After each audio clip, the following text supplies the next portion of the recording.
Hello, hi everybody. Warm welcome to everyone tonight. Thanks for joining. I'm in Hilife, and we're going to enjoy some Taiwan snacks tonight. I want to say hi to everyone on Africa TV and Korea. 안녕하세요. And we're on YouTube. We're on DLive, which may crash. We're on Facebook and Twitch. And we can get comments from everybody, I think, except Africa TV. I'm not sure. Africa TV might work comments. If you're watching on Africa TV in Korea, please send me a message. But I definitely can see Twitch, Facebook, DLive, and of course, YouTube. Now, some interesting stuff happened today in Taiwan. And what I want to do before I meant to do this earlier. I actually messed up. This is, yeah. Let me add this right here. You're going to love this. What happened today in Taiwan is that Taiwan's mask mandate has been slightly eased. So if we're outdoors, we don't need to wear a mask. Of course, I carry mine with me all the time. I've got, the strap on and everything. I usually, when I'm not wearing it, I have a cage in it too. And what the cage does is it prevents it from collapsing. But I usually just put it behind my head like this, when I'm not using it. But I have a hood on my jacket, so it's kind of inconvenient. But I thought I would mention that because now we can go outside without our mask. But we still need them indoors except when we're eating. So I'm eating and drinking in here so I can not wear my mask. All right, got a couple things to show you. Now I have some Taiwan snacks with me tonight, and I also, as you guys know, I love fine chocolate. We have a company we can get here in Taiwan. I'm not sure how to pronounce it. I think it's Zaini. And it's interesting because it has the faces of people. And I'll explain this later. When I open this up, I'll read this to you and tell you about it. But I have some really amazing Taiwan snacks, and he actually put some garlic on it. So the first thing up for tonight is tofu skin. I don't think he deep fried this. I think he grilled these. These are amazing. Tofu skins, if you've never had them, these are crunchy.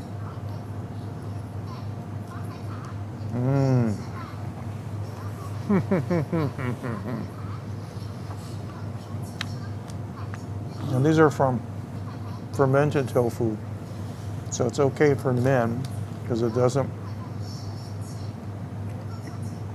try to become estrogen in our bodies. Now, right now, I have my special beer holder designed for a can of beer, and this is a tall. This is Kirin Prime.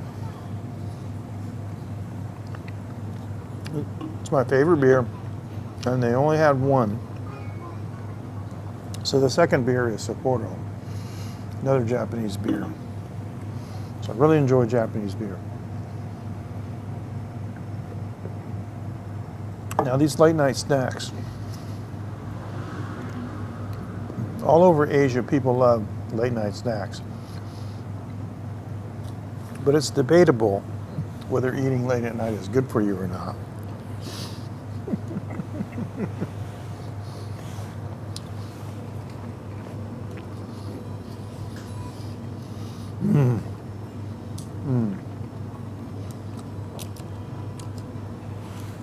We have some amazing bacon wraps.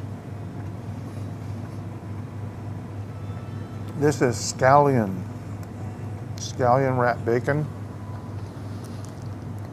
We have some marinated pork. Boy. It's going to be nice. Have a nice little discussion with some late night snacks.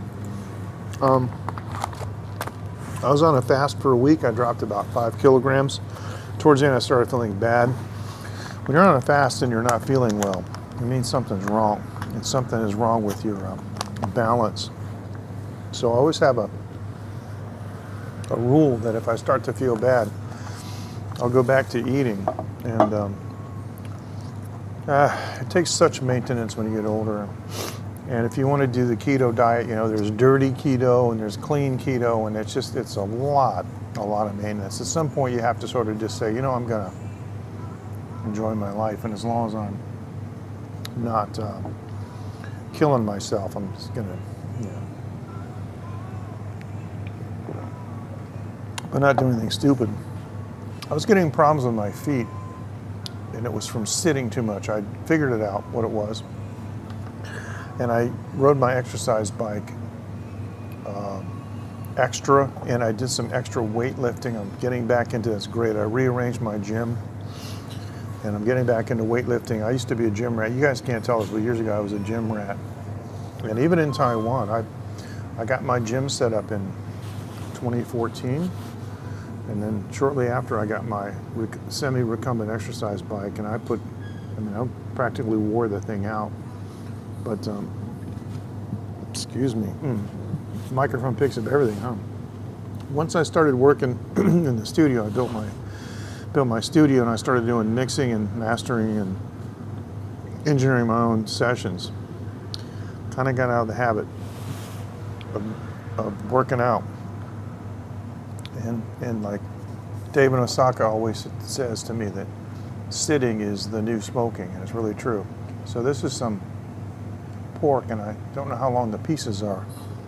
Oh, they're small. This is amazingly good. Oh, my goodness. Let me do this.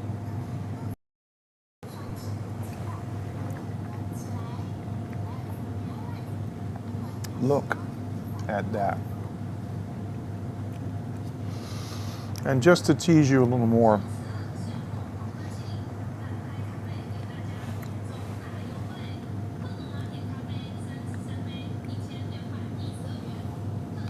just phenomenal. Oh, yeah. So, sorry. Yeah, so really something. And then the tofu skin, which is actually crispy, and it's delightful. So you see what, you know, I have to put up with here in Taiwan, with all this amazing food and being surrounded by food all the time. It's difficult, but I managed to soldier through it anyway. Now, I'm using my gimbal tonight, and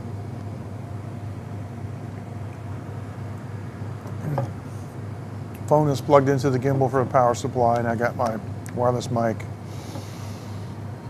But today, something really bad happened. I normally use this thing. Everybody's seen one of those, right? It's a clamp for the mobile phone. The big clamp in the far right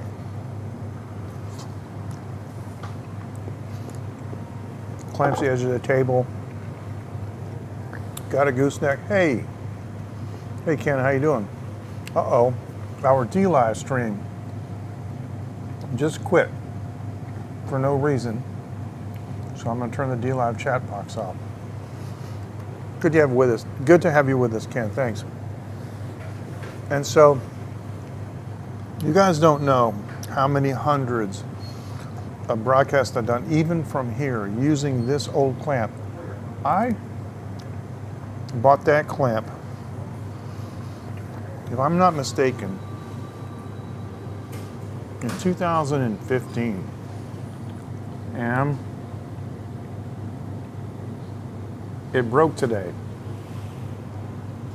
It has a ring, a plastic ring that you tighten. It's a ball and socket joint. And you see how rusty that thing is, right? So every time when I stream it live, live stream at Jar Jar and I'm not using the gimbal. This is what I'm using.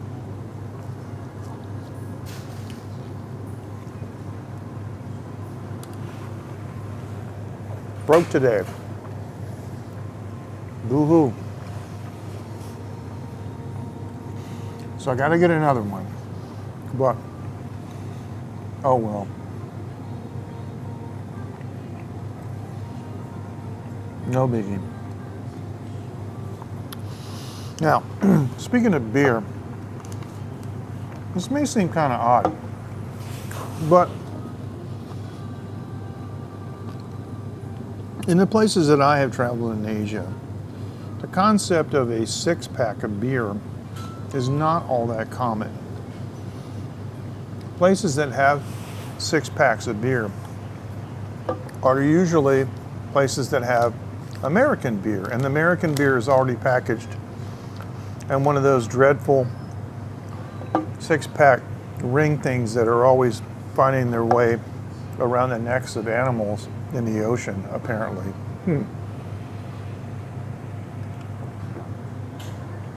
But excuse me, my travels throughout, in Taiwan and Thailand, Laos, places like that, I never saw six-pack. And now in Taiwan we have, this is from Leo Beer. Leo Beer is a Thai beer company, and they actually have oh really, the ball, yeah, well, the ball joint on that one being metal actually made it really nice, and it held. And you guys have seen a million live streams, right? And it'll shake a little bit. Of course, you can't, I've always got it extended to the max, but you can't stop from shaking. But you've never seen it fall because it holds really tight. But as soon as that piece busted, that was the end of it. And the bad part about it is it broke with me just taking it off my bike. I kept it wound around the handlebar of my bike. That's how I carry it. The thing's been wrapped around the handlebar of my bike for, since I bought it. But this is a six-pack of Leo beer, which is a Thai brand. Leo actually is very good. I was drinking some today. And you'll notice it says eco-friendly and compostable. Pretty interesting. And I put a picture of this on my YouTube community section.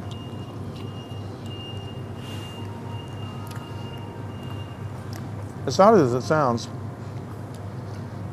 it's kind of special for us to have something like this. It's really good. It is. Have you seen that, Ken? In the US? Where they're using, like a piece, that's basically a piece of cardboard, right?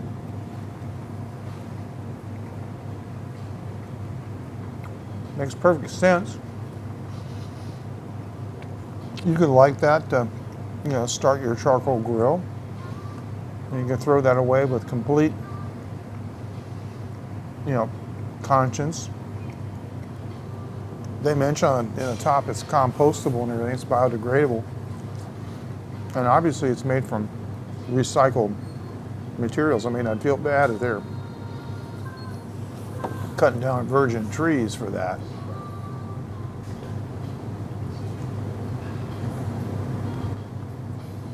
But the truth is, it's just good old cardboard.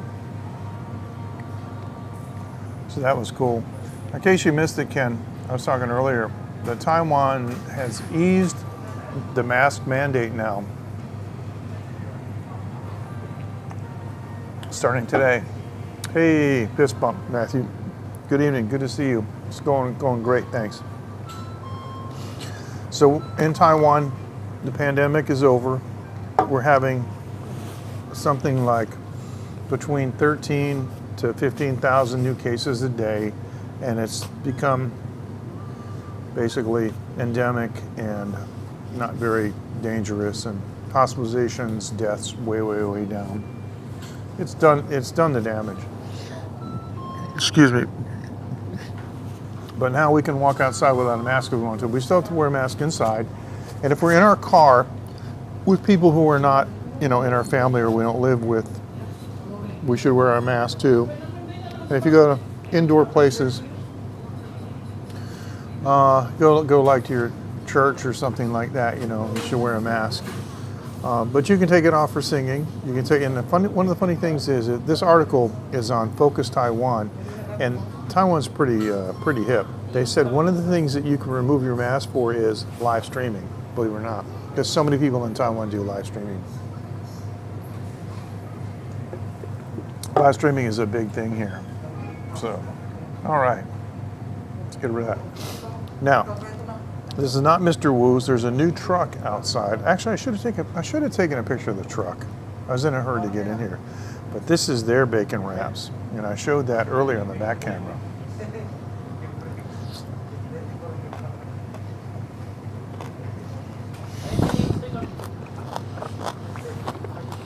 Mmm.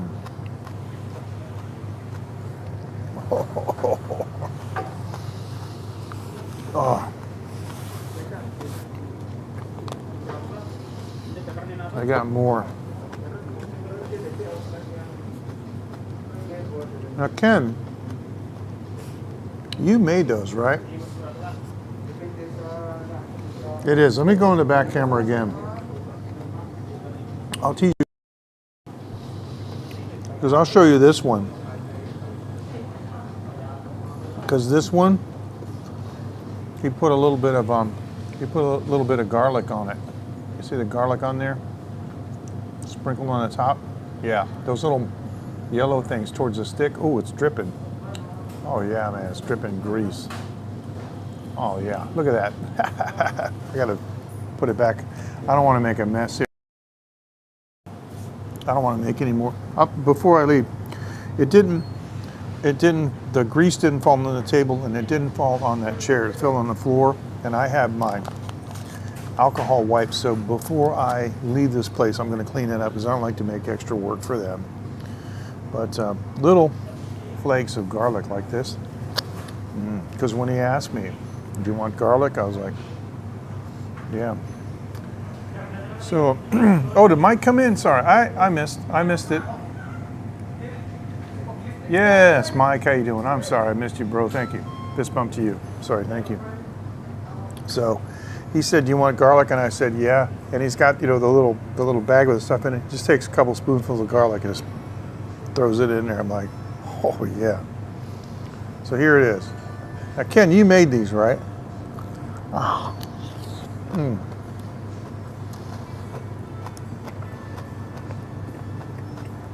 I'm pretty sure I heard you say that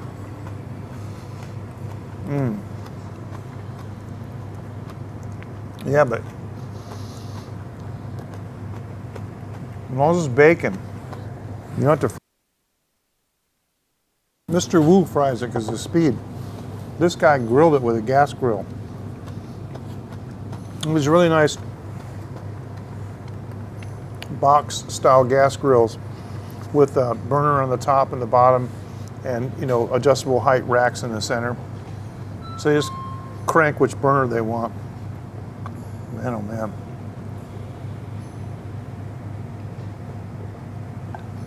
It's good for production stuff because it's fast. Because you don't want people waiting for 10 minutes, but they'll wait for 5 minutes.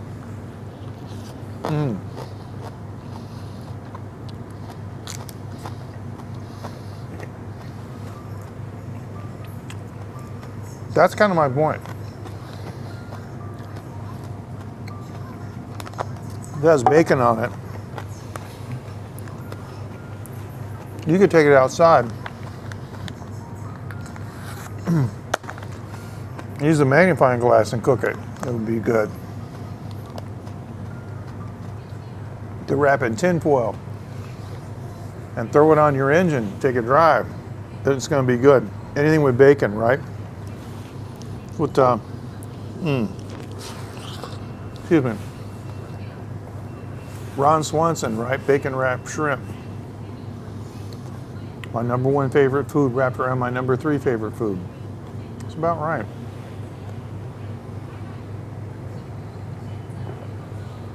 And I think his number 2 favorite food was steak.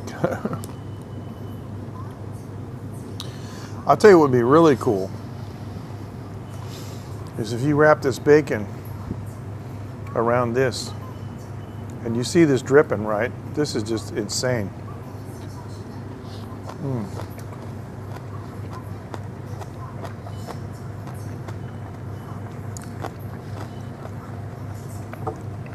Gotta have alcohol wipes.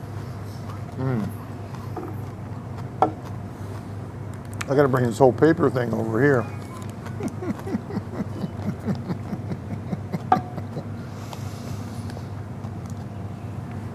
Now, I love it when Dave shows those Japanese snacks, you know. And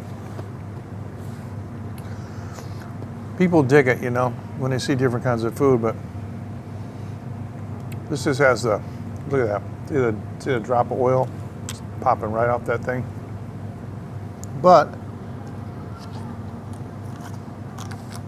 when I used to smoke foods, and you remember I showed a couple of weeks ago some of those historical photos and videos from Thailand. I have a lot of experience with smoking food. And one thing about smoked foods, people think it's not healthy. You can argue it if you want, but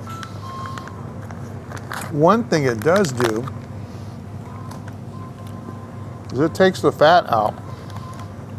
Now, I know that fat is not bad for you, but too much of anything can be. But the smoked foods, when they cook and it renders the fat, something happens with the flavor. So it's, you know, it's really, really amazing. Okay, fist bump. Yeah, I understand. I understand. Now, tomorrow at 10 o'clock my time, which would be 9 a.m. Eastern time tomorrow, we have our special premiere of the first Taiwan Live TV broadcast ever on Periscope. So it's classic Periscope.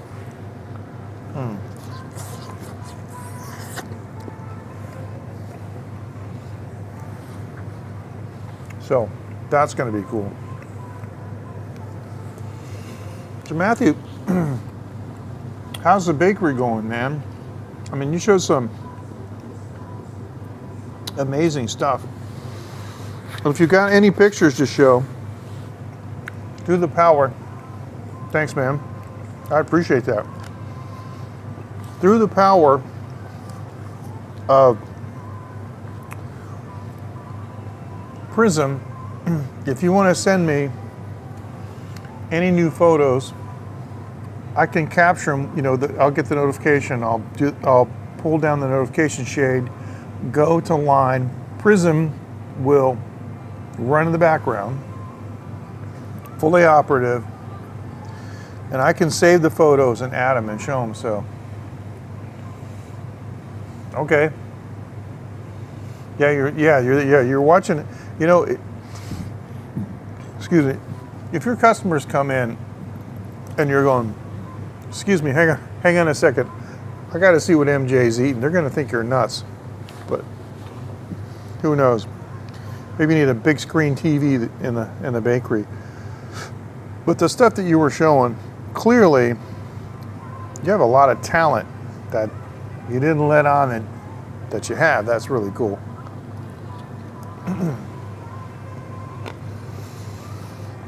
Now, for those of you who don't know what we mean,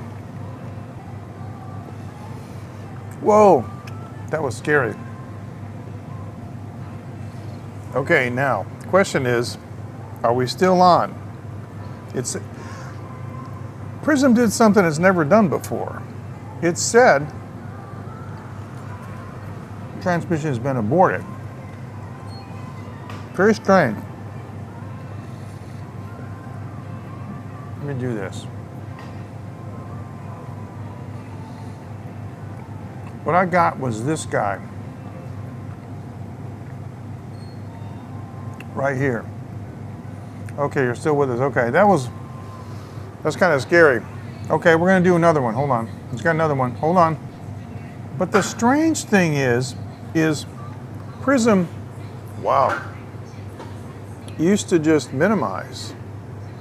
You know, I could do anything I wanted to minimize. So it didn't freeze, right? And you could hear me talking when I was, you know, doing the, when I was downloading the photo. Okay, so here's the other one. So let's put this bad boy up here too. Oh, look at this. I'm gonna move this over here. So we're still on the air? Wow, that's cute. That, man, oh man, that's like the old VW Bug, and I love the peace sign. I mean, that was my era, man.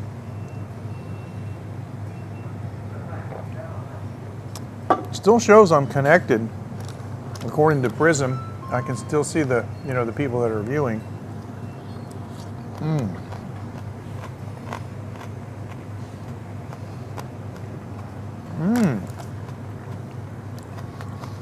So you guys do custom work. Yeah, that's so cool.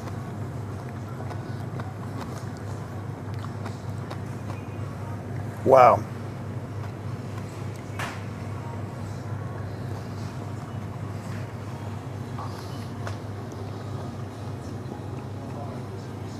I should hire you to do a cake for me for my 19th anniversary in Taiwan. But the 20th anniversary obviously will be next year, but that'd be cool.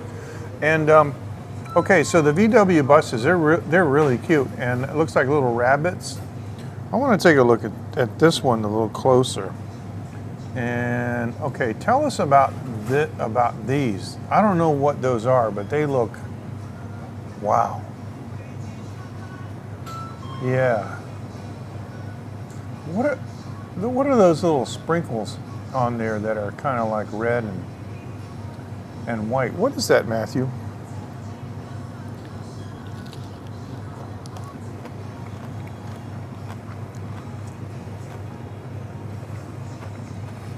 Oh, got it. All right, I'm gonna tell you right now, that should be illegal.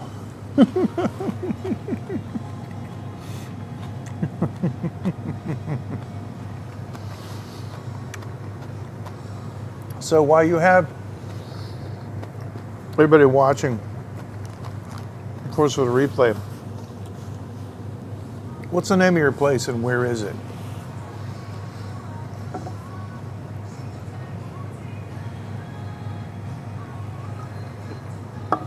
See if we can send some people that way. That's nice. I like the custom work. That's where the artistry is, you know. A lot of places will do production work. They'll work on getting, you know, like a standard set of products, and then they don't do anything custom.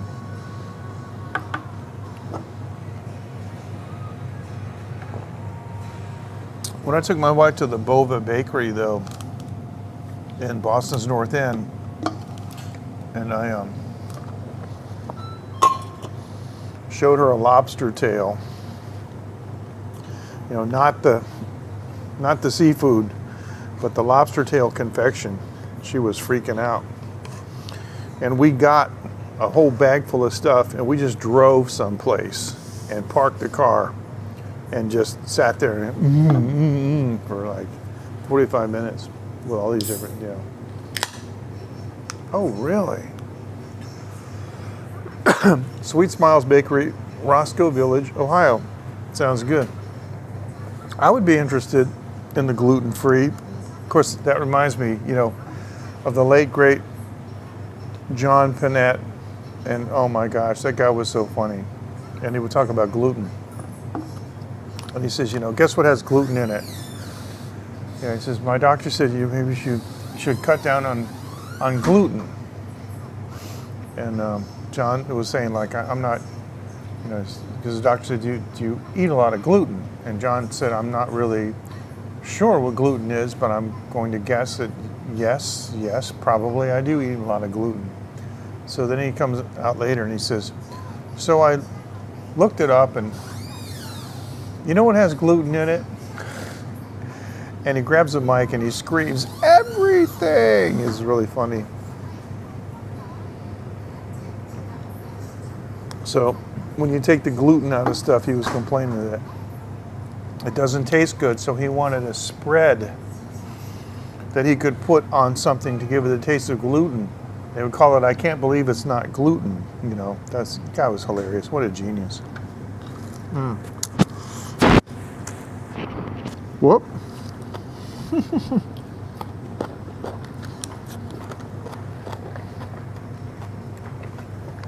What do you do when your bacon wrap falls apart? If you haven't seen that, John Panette, I think it's probably part of the Still Hungry tour. He's actually from Boston. I never saw him, but I did see Lenny Clark at a comedy club in the early 80s. The guy was funny. All right, I gotta grab this last one.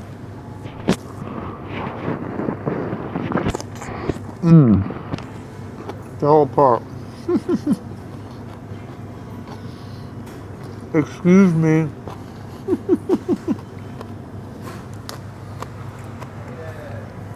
Sorry about that. In Boston, I don't know if it's there anymore, but there's a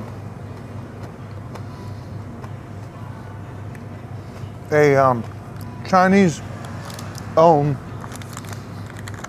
and operated restaurant with a comedy club next to it, and they call it the Ding Ho Comedy Club. And it's actually quite nice. Of course, Chinese food next door, you know. I mean, come on. What a combination. And you could sit there with a, you know, order a chicken wings and watch some of the country's best comedians. And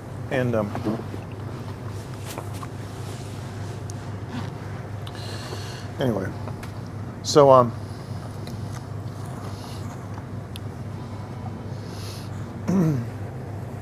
Lenny says it really was. So excuse me. Sorry.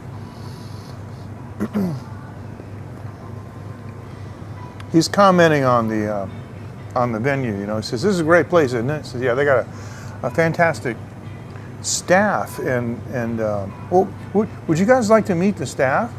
And everybody starts clapping. So he grabs the mic and he screams. He said, "Sorry, I blew it." He says, "Would you like to meet the staff?" And everybody's clapping. He says, "Okay, well, let me call them out here for you, okay?" And he grabs the mic and he screams, "Immigration!" as loud as he could. And I was like, "Oh gosh, just no." Oh man, that guy. All right. Of course, nobody came out, but they're back in the kitchen. Go, "Yeah, he told that joke again." Yeah, okay, so.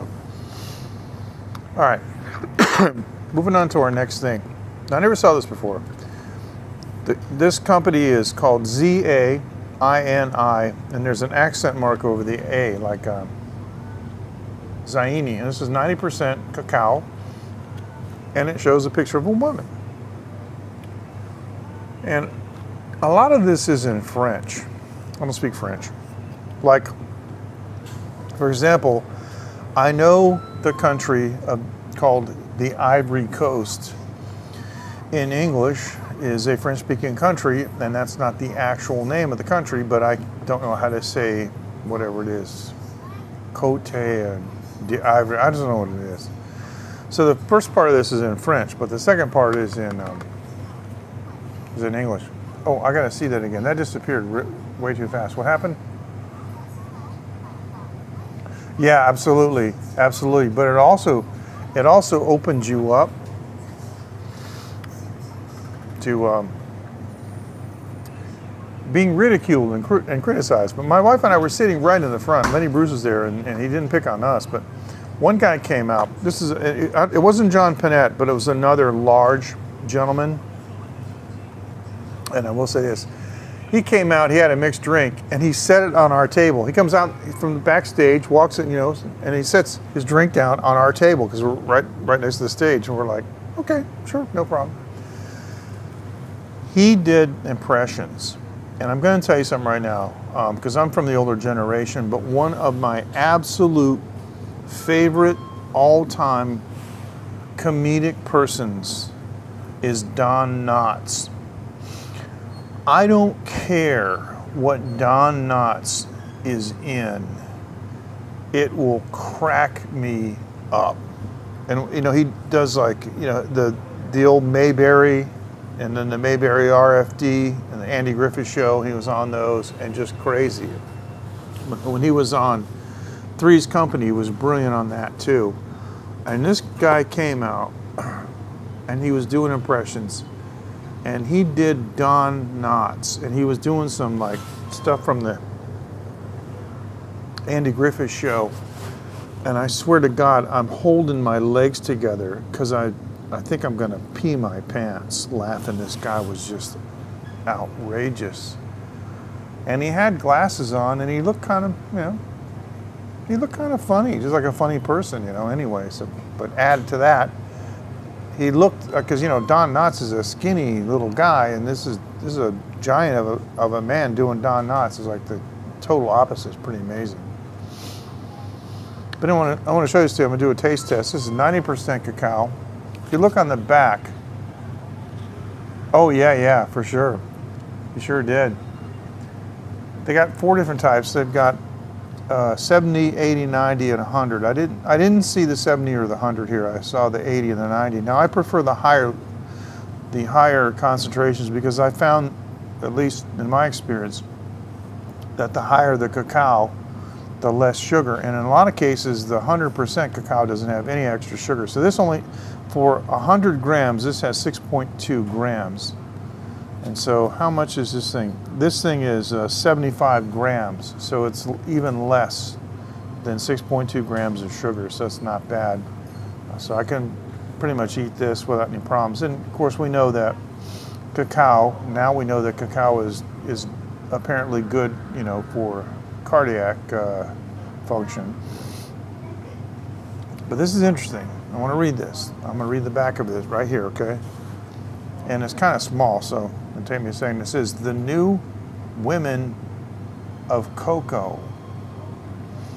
And I believe it's pronounced, as I said, Zaini. So it says, Zaini is supporting a female entrepreneurship project in the Ivory Coast with the creation of a artisanal, interesting word, factory for the local production of soap, which has always been made according to an age-old manual technique which makes use of waste products of cocoa processing. Now this, I mean, look at the font. Look how small this is, okay? The aim of the project is to ensure that the women who grow cocoa have their own financial independence as well as social recognition. Oh, really? I don't know if I've had the nibs, but I do have. It's funny because there's a product called Baker's chocolate. It has nothing to do with baking. The name of the man who started the company is Baker. So it's Mr. Baker's chocolate, but they have 100%. And I also have some Nestle's 100%, powder, and I like it. But this is interesting. The aim of the project is to ensure that the women who grow cocoa have their own financial independence as well as social recognition. The women portrayed in the package are part of the cultural cooperative which is involved in the product. For further details, find out further details on the website www. Then it's ZAINISPA.IT. IT is Italy. So I can see that they're going to try to destroy West African culture with modern feminism too. See this whole thing about the financial independence and social recognition. You know that African families are traditional families, and usually the husband quite literally goes out and may even actually hunt the food. And the women are not striving for financial independence necessarily, and they do have social status. They have high standing in their village because their value is recognized. That's amazing. Yep, it sure has. So I don't know what the heck they're doing. It sounds to me like some Western, because it's .it, I think some Western company went in there and said, yeah, you need to do this and you need to do that. And if there's anything I have found in my 66 years of life and traveling to numerous countries, it's that Western people are really, really good at telling other people what they should be offended at and what they should find repulsive, and it's bizarre. Anyway, I'm sorry I'm making this commentary, but all I care about is this. Now, it's interesting, I broke it up into pieces, but it has the logo imprinted on it, see? So, yep, it smells dark. You can see how dark it is. It's definitely not milk chocolate. And it does not smell sweet.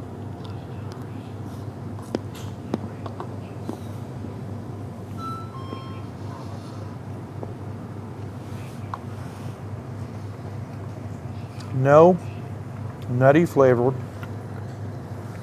Doesn't taste like anything added, no added sugar. Very interesting. Super high cacao, but it's not bitter. It's amazing. This is one of the least bitter 90% chocolates I've ever had. This is amazing.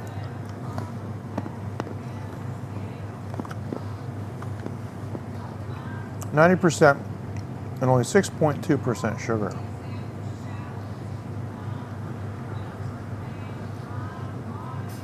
Well, I'm looking on the back of the Chinese label, and I see a guy named Luigi Zaini. So, oh yeah, here's the company. It's in Milano. So yeah.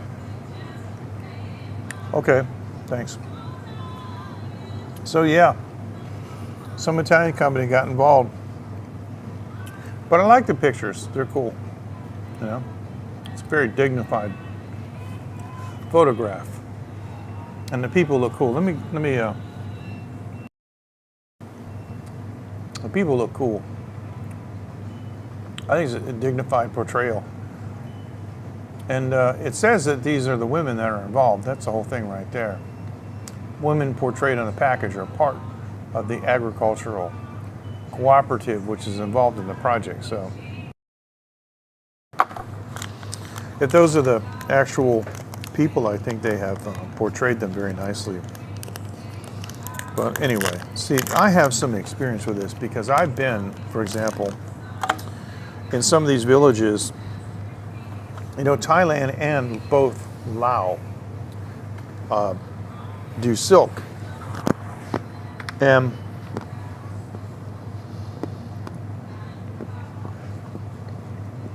in Laos, I think it is.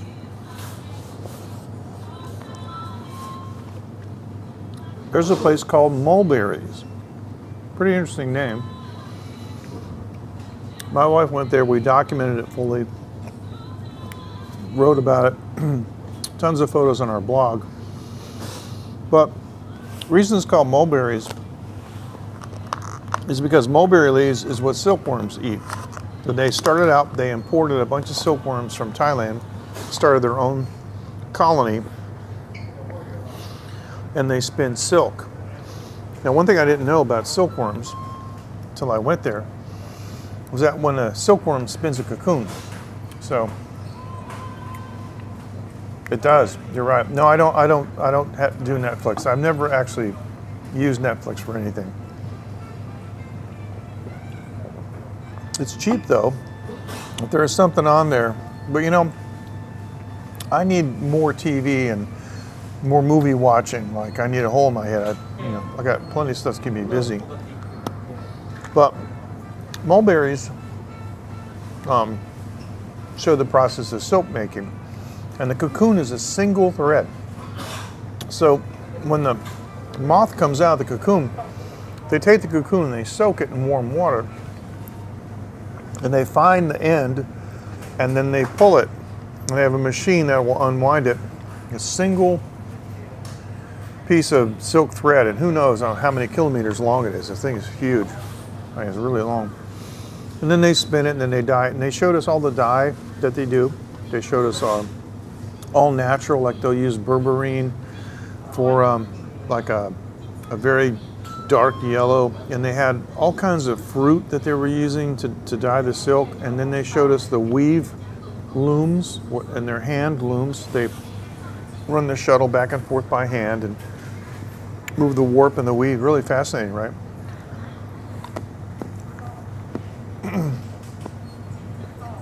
Here's the thing.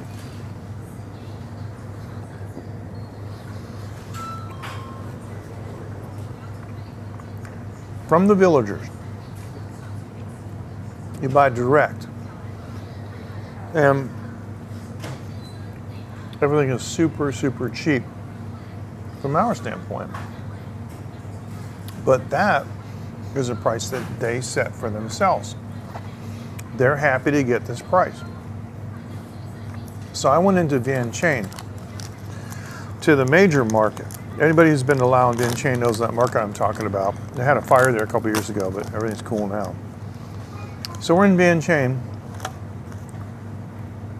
and my wife saw a really beautiful silk scarf, obviously made by some villagers. And we asked the lady how much the silk was. And I don't remember ever being so angry at somebody. She said, it's $25 US. And I went, what? And she goes, you can afford it.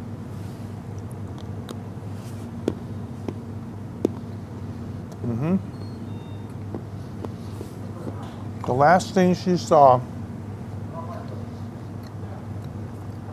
was the pocketbook that my wife was looking at, coming at her like Larry Bird passing it off to Kevin McHale in a playoff game. That thing went to her like that. No thanks. By the way, I can afford your whole store, but you don't deserve my money.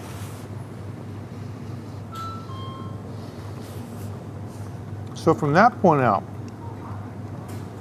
my wife and I decided that we weren't going to ever buy anything again from those big markets in the capital cities.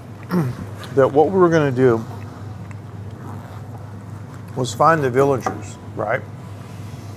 And that we would buy directly from them. And that's what we've done ever since then. And so when we went to Konkan and went to my friend's resort, it's in a small village called Sabua. And we went to the Sabua village, and their local, I'm plugging my gimbal in to charge here. In the Sabua village, their local product is silk, and we bought directly from the villagers. And it was, again, it was very cheap for us, but that was the price, you know, that they set, and it was really something. It was really amazing because they this isn't going in too good. Okay, I think we're good. That's the price that they set, and they were happy to get it. But the money went directly to them. There's no middle person, you know. So I remember we bought several, I guess you would call them a bolt of silk, and they were like 1 meter by 2, so like 2 yards, you know, by 1 yard, a little more. And they were 700 baht, which would have been about, let me see, about, back in those days, it would have been about 14 US dollars.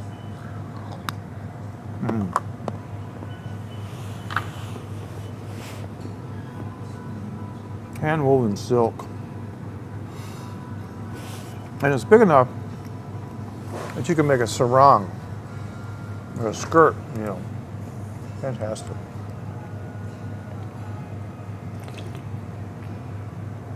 That lady pissed me off because she's getting something like maybe double or more what the villagers were getting. And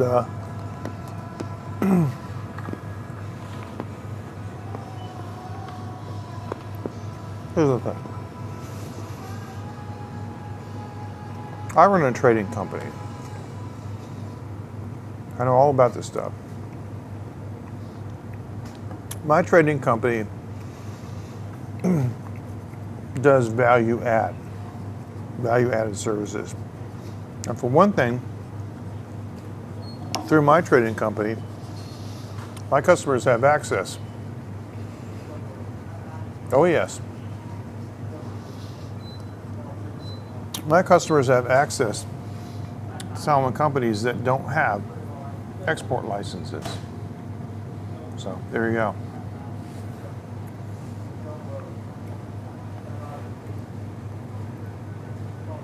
Really? What was the documentary on? Sorry about that. Sorry, you lost me for a second.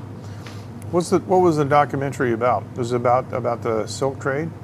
I'd like to see that. This is not charging. Okay, this cable's not working. Try the other one. USB-C cables are great, but sometimes depends on the manufacturer. It just might not be all that tight, you know. Oh, this one's a lot tighter. Let me see. This should work. There we go. Okay, I just don't want my gimbal to run out of power. See, the gimbal has a big battery in it, and I have a small pigtail that I use to plug into the phone. Excuse me. So I don't lose power in the phone, but I got to be careful. I lose power in the gimbal, and all of a sudden, you know, we're off to the side. Yeah, I'd like to know what that documentary is. It sounds pretty interesting. But so the rule is, you know, if we're going to have a trading company and you're going to do that kind of brokerage, you have some kind of value add, and you have to have some kind of, you have to have a good relationship with the supplier, so you're taking care of them, you know, and you don't want to argue with them or negotiate them down too far, because they're going to make a living too, and plus you want them to take pride in what they do and feel like they're actually getting a good product, or you know, creating a good product. And the thing is, though, with the villages, if the tourists come there, they may be able to make, on an individual basis, they may size somebody up and say, I'm going to try a higher price on this person, and maybe they'll get it. But they certainly won't get the volume if an ethical agent comes along and says, you know, I'll buy up the whole village, you know, their whole production, and then everything is guaranteed to be sold. Now, Thailand has an interesting program called OTOP, and it's one tambon, one product. It's weird because what they did was they inserted a Thai word. Tambon means village. So one village, one product. And this is absolutely brilliant. The Thai government did this. I had seen this a long time ago, and I've actually seen it in other places besides Thailand. I saw OTOP one time in Taiwan. I was like, you got to be kidding me. And I didn't realize that they were doing that, but it wasn't widespread. I haven't seen it since. Ancient Apocalypse, okay.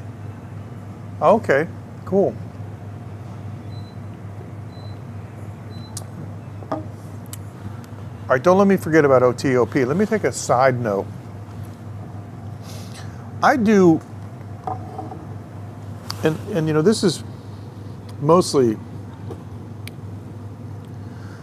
for men, I think. I just want to say this.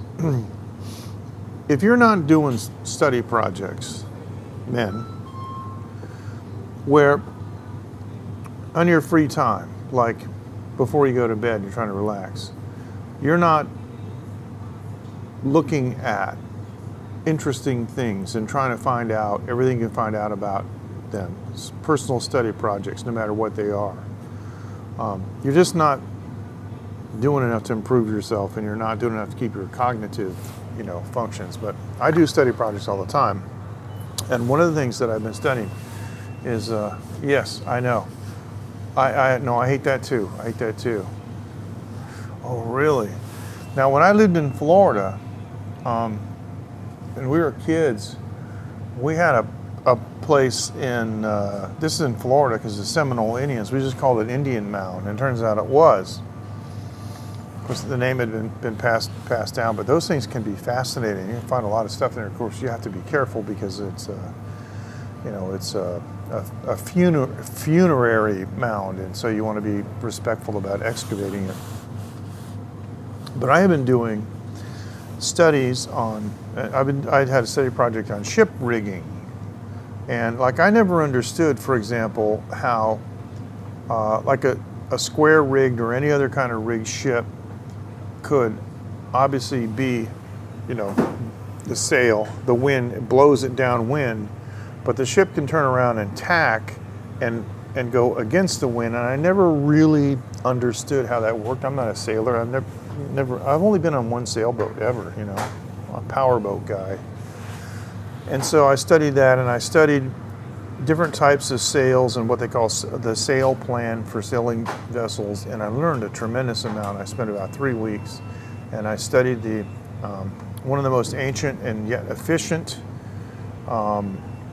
systems, the crab claw sail, and then how the Polynesians, depending on where they were, had a single or dual outrigger canoe, and these outrigger canoes with crab sails were extremely fast, and even without sails they could be paddled extremely fast. And so one of the things I found out, and this freaked me the heck out, if you go to Wikipedia and you look up Polynesian expansion, I guess it redirects to Polynesia, but you scroll down, right? No, it is. Well, you make a project out of it. You plan it out. You know, you say, hey, I'm always been interested in, just pick something like, I don't know, motorcycle transmissions, CVT transmissions. I don't know anything about them. And then you devote a certain amount of time and it keeps your mind active, you know. Could be anything. Could be anything. Whatever you're interested in, it doesn't matter, just do it. Keeps your cognitive abilities, keeps your reasoning abilities intact. It's important for men because we have to provide, you know, and we have to stay on top. And it's also good for us to learn new technologies because then it makes us more adaptive, right? The more you know. So I was looking at the sails, the development of the sails, SAILS, ship sails. And I got to tell you something. Right in Wikipedia are 2 different infographics that show that it all started in Taiwan. And that was for me like a Home Alone moment. I got to tell you, Southern Taiwan has some indigenous languages that are mutually intelligible in the Philippines, and in particular Batanes, which is the northernmost province in some of the islands, because the Philippines has thousands of islands. And then they spread from the Philippines and they went south and they went east. Indonesia, Papua, Timor, all through there. And that's why they call them Australanesia. It's a combination of Australian and Polynesian. I can't even say it. And it went all the way to, really? It went all the way to and includes the Hawaiian Islands. Serpent Mound, and the mouth faces the solstice. That's not an accident. That's amazing. That's amazing. That's okay. That's how we work here. I'll get back to the OTOP in a second. There's a place in New Hampshire that was just down the street from my town. They call it America's Stonehenge. And I went there with a Taiwanese person and we spent some time and we figured out a couple of things, I think, about it. But they always wondered why some of the openings were facing east, and that's common in Asian culture to build a tomb with the, entrance to the tomb facing the sunrise. They had one room, they had a slab, obviously, that was meant for butchering because it had a bloodlet all the way around. It was a huge slab. And they were trying to tell people that, oh, maybe they had ritualistic, human sacrifices and stuff. And I'm looking, I go, you don't need a slab that big. That's like for a deer or a moose. And then inside they had an area. It's all built by piled stones. There was an area inside underneath this platform, and they had a hole in it. They call it the speaking tube, because you could stand inside and you could say, hey, how's it going? And you could hear yourself really well outside, right? And the more I looked at it, I realized, and there's evidence of fire in there, and there was like a bed, a cutout in the side that was really low for somebody to like lay down. I realized, and I even told one of the people that work in the place, I said, what this is a meat processing station. And they're looking at me like, what? I said, look, the hunters, they get the animals and they bring them back, they put them on this slab and they butcher them. The blood runs down in the trough, and they probably collect that and use that, or not. But inside they build a fire and they hang the meat to smoke it slowly. You smoke it really, really slowly. And the guy's just sitting here attending the fire, but he has to be available, so he just sits out here and it's low to the ground. The smoke is high up, so he's breathing clear air. And I can see them going, And I said, yeah, when he needs more wood, he yells through the hole, hey, bring some more wood in. They thought I was nuts. I defy somebody to tell me what it is if it's not that. Everything, all of that stuff is based on one of two things. It's based on worship of some kind of god, or it's based on food. Yes. Yeah, the Artemis mission is amazing. Artemis mission is really something. Now I think did I just get, okay, hold on a sec. Okay, now we're back. Good, I just got it, thank you. And we're gonna add it now.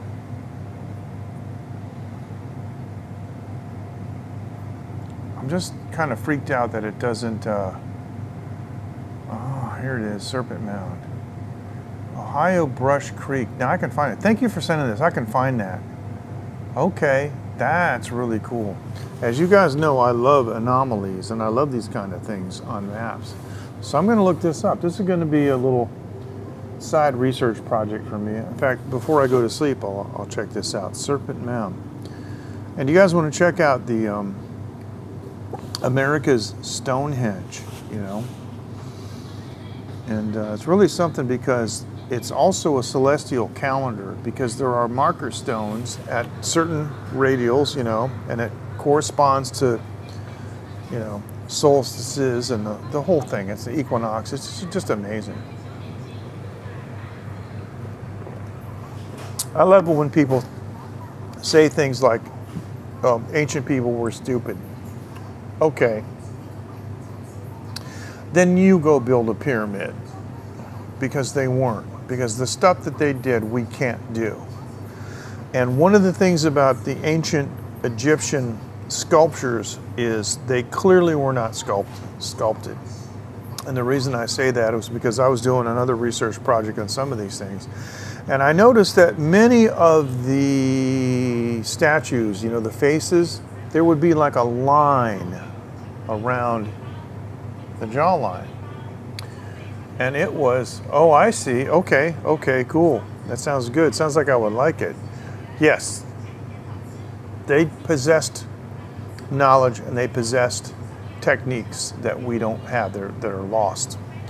And so, by the way, the symmetry on those statues, of course, human beings are not that symmetrical. Our eyes, one's higher than the other, our nose is not centered, you know, it's just how it is. The symmetry on those Egyptian supposedly sculptures is in fractions of millimeters. But I saw these lines and I instantly recognized them as mold marks. When you have a mold, the mold comes together, that's called a parting line. So they had, and this is now known to be, or generally accepted to be a fact, that these engineers had plant-based acids that would soften. They would soften their the surface of the stone, and that's why they can do those. Because sometimes the stones look like puffy, like pillows. They would soften the surface and then put them together, and then they would form those shapes that would be locked together. How they cut their toenails? Good question. I know they cut their hair. They took an ember and went. But good question. I don't know. Is this going to be a joke? Chop their foot off? Yeah, there you go. Hatchet. Real carefully, I guess. And so it's my contention that when you look at how smooth these are, these polished stones, these stones are harder than all the tools, you know, that the archaeologists say they found near these sites are not hard enough. Copper isn't hard enough to use as a chisel on these stones. And so obviously they rough hewn out, and you can see because there are sections where it is rough hewn with some kind of hard tool, and but not copper, and then part of it is super smooth, and that's when they use this liquid acid, and they simply pressed a mold. They made the mold, spent the time designing the mold out of a softer material, and that could have been metal. That could have been copper, because copper works really nicely, you know, and coppersmithing that goes back to, I mean, the ancient Hebrews were experts, and you look at the socket work and things on Solomon's temple and so forth, you know. So copper works goes back a long, long ways, and so they could have made a copper mold, applied this material to the rock face, and just basically molded it, waited for it to freeze and took it out.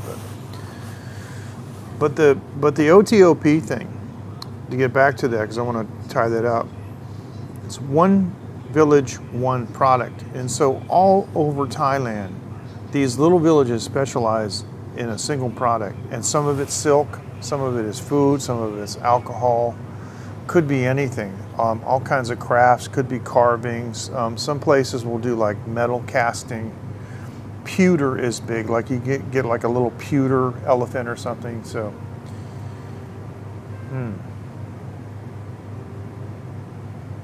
yeah, it's amazing, isn't it? Amazing. And those engineers were just as good. I was in the Boston Museum of Fine Arts, and they had an Egyptian section. And it wasn't an archaeological exhibit. It was an exhibit of just Egyptian stuff because it was beautiful. And they had some mummies in there too, in sarcophagi.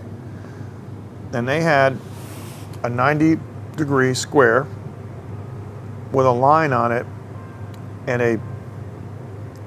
it was exactly the weight at the bottom was exactly like a modern plumb bob, the shape of it and everything, and it had lines across it.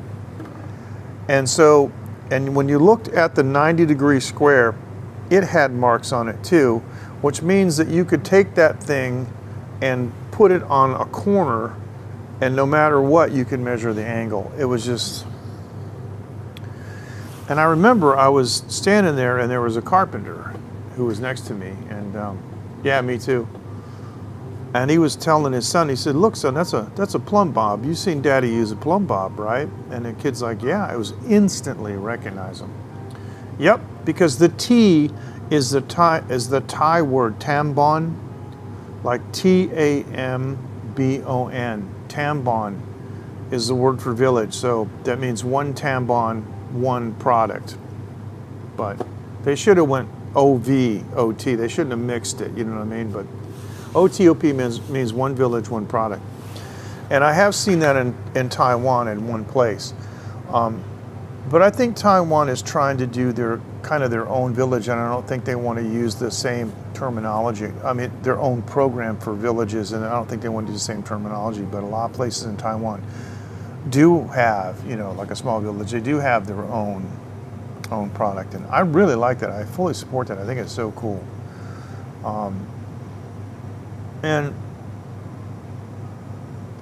that's something I don't think the U.S. government would ever do, because I think it doesn't fit in with the greatest country in the world and we produce everything kind of mentality that was so prevalent, you know, after World War II and into the 50s and 60s and even to today. I think it would be up to the people. I think, like, you know, the mayor of a town would have to take the initiative to say, okay, we got, you know, this is our town. What do we got, and what kind of products can we do? And just, you know, do whatever they can do to support that. And even if people aren't in that particular, like they're not directly involved, it still has to be packaged, has to be shipped, has to be marketed, websites have to be developed. You know, there's a lot of ancillary stuff around it. So it's been a very successful program. It makes a lot of sense. It's right, yeah. It's been a very successful program in these countries, and not just, I mean, the thing is when I went to Thailand, okay, early on, Thailand was still considered a developing country. It's not considered a developing country anymore. It's not. It's an emerging country, but it's not developing. It's very well developed already. So those things helped. You know, I got some, one village made some kind of liquor or something. I got some liquor. It's like really cool. And other places make silk. Some make like dried foods. Some places make clothing and you know, completed clothing and dresses and stuff. It's just amazing. And what I like about it is you're paying the people who make it, because the whole village becomes the co-op, and they all share in the revenue. You know, so no matter what part they do, they get, you know, a payback out of it, which is fantastic. I actually had pictures of my wife and I and another couple that we know, a man that I know that's Canadian and his Thai wife, and several occasions. I should dig those pictures up, and I should do a studio show and talk about this, talk about OTOP and you know, buying silk from the people. And I'm going to show you the spinning wheels that they use, and I can show them in Thai and also in Lao. Yeah, and that's a shame, and I don't know why that is. I'm going to say this. I don't know if it's true or not, but in my case, you see, I had bad medical problems, and you want to know what's really funny? I'm now retirement age, and I'm getting ready to put in for my Social Security, and I may not have actually worked a job long enough to qualify for full Social Security benefits because I was unemployed most of my life. I had medical problems, and I didn't have access to medical help because it's tied to employment. There's so many things. I felt like I was set up to fail. And what made me feel like I was set up to fail more than anything else was moving to Asia. Because I'm not doing anything in Asia any different than I was doing in the States. But I found success with my wife and our family business. So what does that tell you? It tells you that things are set up differently. And I mean, the regulation, well, you just opened a bakery, and I cannot even imagine the flaming hoops that you must have jumped through. Now, of course, you can have not enough regulation, but here in Taiwan, these places that are around here, these stores and stuff, and like these little trucks, if you want to start a restaurant, you just rent a building, or maybe it's your own home. You want to start a restaurant, just roll the door up, put a sign out, there it is. Because what will happen is these things are self-regulating in many aspects. First of all, the average mother and father knows what kind of food is safe. They have kids, they have a family. You have to cook food to a certain degree for it to be safe. You know how to store food. This is common sense. Unless you're a total buffoon or you just don't care about people. The average person is capable of cooking a meal and not poisoning or hurting people, right? You have people over your house and you cook all the time, right? So that is really, that's a very good basis. And so it's self-regulating in that if people eat somewhere and they get diarrhea or something, they just don't go back. If something worse happens, it gets registered when they go to see the doctor at the local clinic, or if they ever had to go to the hospital, and so that's when the regulatory agencies come in. But you'll find that in the States, they have all this regulation anyway, and these things still do happen. But the difference is in Taiwan is that they don't come swooping down on you with all the big regulation until you've been proven to be incompetent first, which I think is a better system, because by and large, people are good. They don't want to open a restaurant with the express purpose of killing everybody that eats there. They want to make money.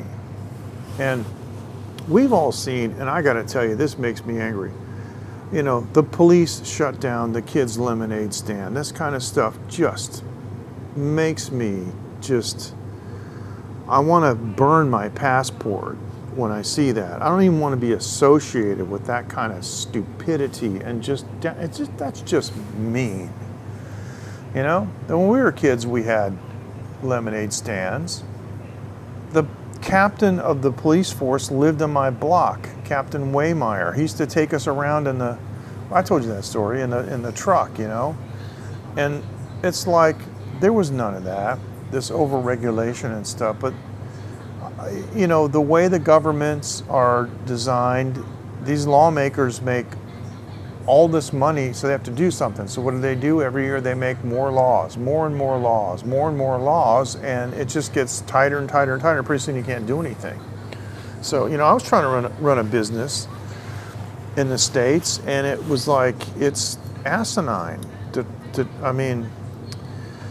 And when people work for a company in the States, they have no idea how fragile it is and how some little thing can happen and a regulatory body swoops in and boom, they shut down. It's amazing. So I always felt that I was just set up for failure because I used to have all these ideas, you know. I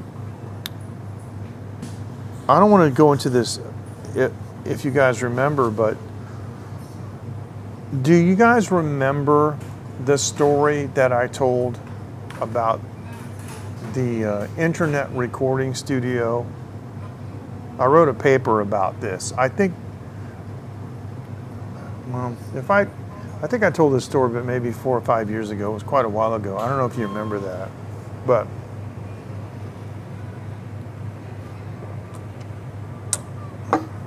if you guys don't remember or you want to hear it again, I'll be more than happy to relate it because it is relevant. See, what I did in Taiwan was I got here and I had like 60 bucks in my pocket. Anyway, I met my wife. Okay. And my wife was an auditor for Deloitte, and she knew the Taiwan tax laws really well.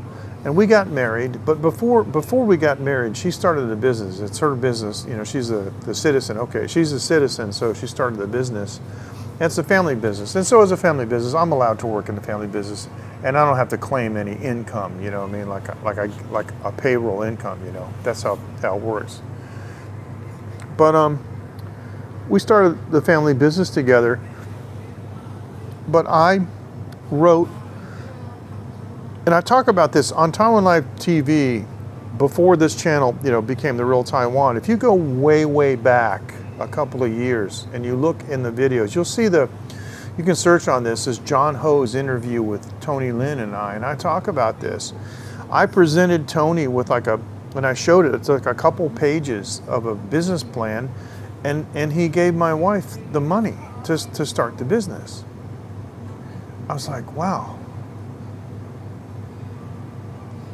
Back in the States, I lived in Lynn, L-Y-N-N. Yeah, which is dumb. How are they going to compete? But they all know their pronouns, right? They all know their pronouns, and everything's about, you know, being inclusive. But the kids that are really bright don't get rewarded if they don't match up with whatever they want to do, you know, whatever the demographic is to be considered inclusive, which is dumb. Talent is talent. And, you know, when I used to have to hire people for a job, I didn't want to know their name. I didn't want to know where they lived. I didn't want to know anything about them except their education, but I didn't even want to know, like, where they went to school. I just wanted to know what, you know, like, did they have a degree in something or whatnot. And so when I was looking at the job application, I couldn't tell if this person was male or female. I couldn't tell where they were from. I couldn't tell if they were from India or if they were from England or wherever. And that's, you know, you just hire people based on the attributes, and that's what I tried to do.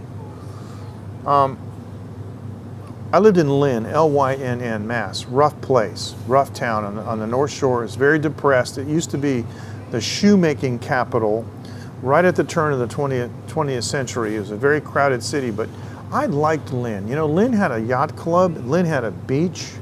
It had some nice restaurants. It had a really nice deli. I used to get up in the morning and I would take my laptop computer down there and do some work, and they had some nice hash and eggs run by a bunch of Greek guys that knew how to cook. It's amazing. There was a big Hellenic community. They had a radio station, WLYN. It was 1380. I became the chief engineer of the local radio station. So it was pretty good. I had a paper route for a while, you know. I realized one day, I said, you know, I'm not doing anything between 3 a.m. and 7 a.m. Might as well make some money. So I had a paper route for a couple months. And finally, it tore my legs up doing the paper route, jumping in and out of the car and stuff. But long story short, Lynn used to have, at the very beginning of the internet age, we're talking like 1994, they used to have an ISP called shore.net. That was their internet domain, North Shore Internet, shore.net. And I had an internet connection from them in 1995. And ShoreNet was right on the backbone of the internet, and they were in an area that was depressed. See, Walmart came to Lynn and cleaned out the downtown. All the stationery shops, all the little mom and pop shops that sold whatever, they all disappeared. There were literally dozens and dozens of empty buildings. A friend of mine named Wayne Terminello, to this day, he has a company called Fleetwood Video. And he bought, back in 1999, yeah, happens all over the place. This is where I got to be smart. And I can't get these people to listen to me. Wayne bought a 4-story brick building with a freight elevator for $40,000 cash in 1999. And he put his business in there, and he thrived. It's amazing. It was a brick building. It's like you couldn't knock it down with a wrecking ball. It's amazing. And it was right on the backbone. The mayor of the town designated that as the cyber district because the backbone of the internet was there. Anybody on that one block could tap into the backbone. And that's like, back then, that was like having 2 T3s. Back then, we thought a T1. I had an ISDN at my home, and it was 56K, and I thought I was kicking ass and taking names. Well, this thing was, like 2 T3s, right?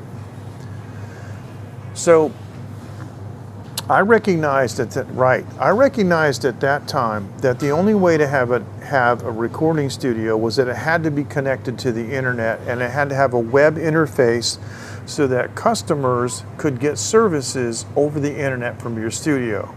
I worked it out. I worked it out all on paper. I worked out the software. I worked out the hardware. I could, through low latency and through intelligent use of file manipulation, I could have recorded a trumpet player in Tokyo in Boston on a session I did with guys in Boston and somebody in Australia all at the same time. I worked all of this out. Now, I was not born in Lynn. I wasn't born in Lynn. I don't know. The coolest thing about Lynn is the Lynn Woods. You need to look that up. There supposedly is some treasure. And I did, hey, Patrick, how you doing? Good to see you, bro, thanks. Wow, Patrick's been coding. The Wing is a Behringer console, and he's been doing some utilities work for it, so it's pretty amazing. Good to see you. The Lynn Woods, Mike, you can read about that on Wikipedia. There's supposedly some treasure, and I actually went and looked at some ancient maps, and I plotted where I think the treasure was, but I never,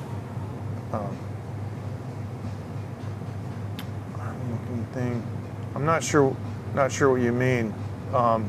No, Lynn Woods is in the middle of Lynn proper. It's, I think, the largest private reservation that's on that side of the Mississippi River. It's huge.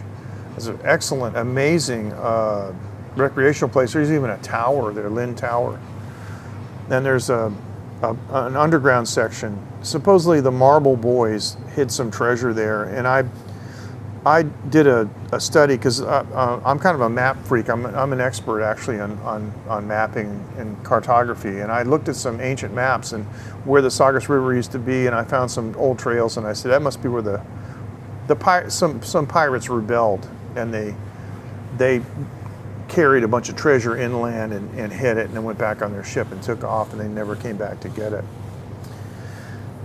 But anyway, getting back to what I was saying, the mayor of the town declared that area the cyber district. So I wrote a paper about how to, this is 1994, I called it TIRS, the Internet Recording Studio, and how you could record sources all over the world in real time, and just by being intelligent about how you manage the latency. Nahant, yes, Nahant is an island, but it's actually connected by a causeway, but they call it Nahant Island. And Nahant is like kind of the rich area of and then there's Lynn proper, that's off of Lynn Beach. So here's what happened. I wrote a letter to the mayor of Lynn, and I said, I have an idea for a business in the cyber district. And I included my paper about the Internet Recording Studio. And I mailed it to him. Now, a week later, I got a call. The mayor's assistant called me and he said, we want to meet with you and talk to you about this idea. This is fantastic. So I brought my business partner with me. Now, let me just stop here. I need to say this because at that time it's relevant. My business partner is a black man, okay? Just bear with me, okay? Because I don't like to make these kind of differentiations in people unless it's relevant, you know what I'm saying? It just doesn't make any difference, okay? So, we met with the mayor's assistant. He is another black man. And so we sat down and he said, so let's talk about your business. And I said, okay, well, and I opened up my paper. What I want to do is I want to do this, and he says, stop, hold on. He says, wait a minute. No, we understand what you want to do. We're sold. He says just like that, we're sold. I'm like, great. And he says, how can we make this happen? And I said, oh, well, I'm an engineer. I don't know anything about getting financing. So if you can direct us, you know, through the mayor's office to some financial institution or investors or whatever, you can help us obtain financing, then we can build this studio. Now here's the real cool thing. There's two other pieces of information in this story. I told you about Wayne, who bought that building, the 4-story building.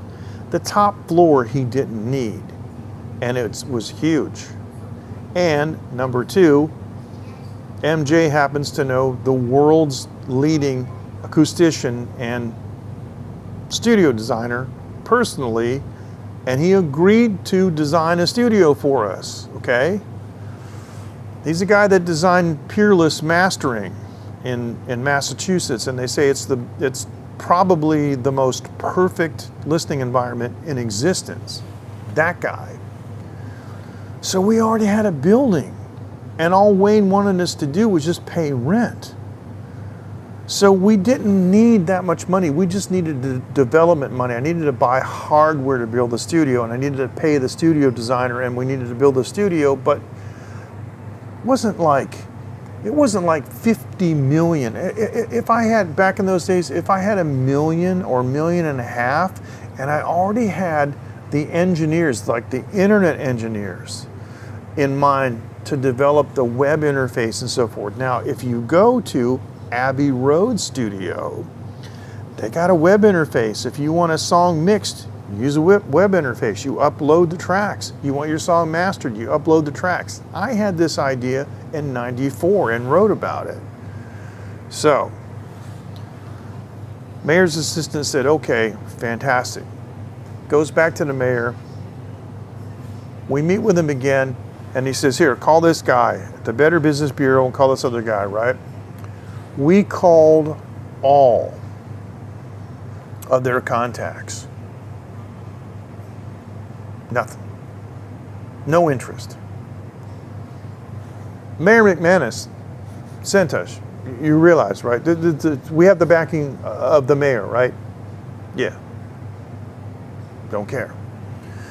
Back in those days, there were incentives for black-owned businesses. I told my partner, I said, you want to be the owner? I don't care. I just want to work on this. I'm the engineer. So we started marketing this as a black-owned business. I got so frustrated, I said something I probably shouldn't have said. But I went back to the mayor's assistant, And I said, what the hell is wrong with this place where two black guys and a white engineer can't get money for a project like this that's gonna make a lot of money? Now, I shouldn't have said that, but they absolutely understood what I meant. And they're like, yeah, it's crazy.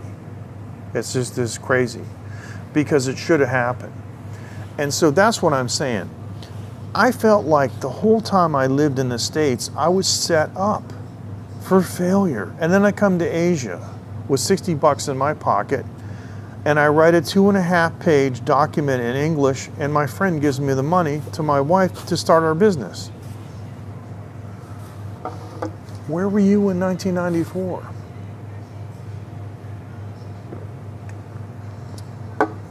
So I apologize for that momentary lapse where I made that comment, but you understand how frustrated I was, because those incentives designed for black-owned businesses should have been available. And like I said, I don't care. I mean, if you've got an incentive that's legal and available to you from the government, why not use it? You know, I mean, if there was one for me for some reason or whatever, I don't know. I don't care. It doesn't matter. But I wasn't able to get any of that.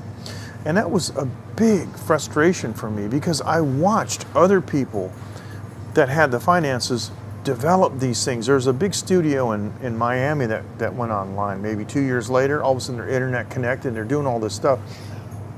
And now everybody does it. And so now the joke is today, right? I'm in Taiwan. I'm mixing people's records from all over the world. I give them a Google Drive. They drop their tracks in, take my mouse, drop them into my DAW and fire up my console. It's bizarre that I am actually doing the internet recording studio that I dreamed of. You know, the only thing that I'm not doing is the real-time recording that I had worked out. And how I worked it out was, I worked it out because I would be sending tracks for monitoring to the host studio, and they would be synchronizing to them, but we would be listening to playback that was obviously latent and behind, but all we had to do was listen to the audio quality, like, you know, was the person playing in tune? How was the tone of the instrument? So it didn't matter if that part was in real time. I had worked it all out, worked all of it out, so. Yeah. Well, you know, failure means dependency. And you can see by the way a lot of things were configured that dependency is kind of a desirable thing from a governmental standpoint, because dependency means control, right? I mean, if you got so much, if you have so much prosperity, you have less control, right?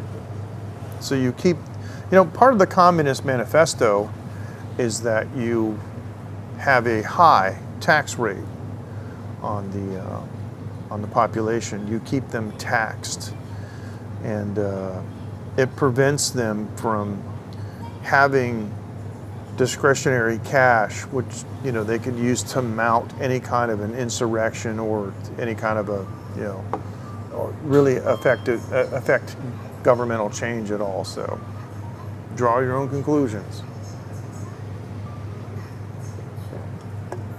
Probably get banned on YouTube or Facebook for saying this, and if I do, that just kind of proves my point even further. But anyway, I apologize if the way I have portrayed this was in any way offensive.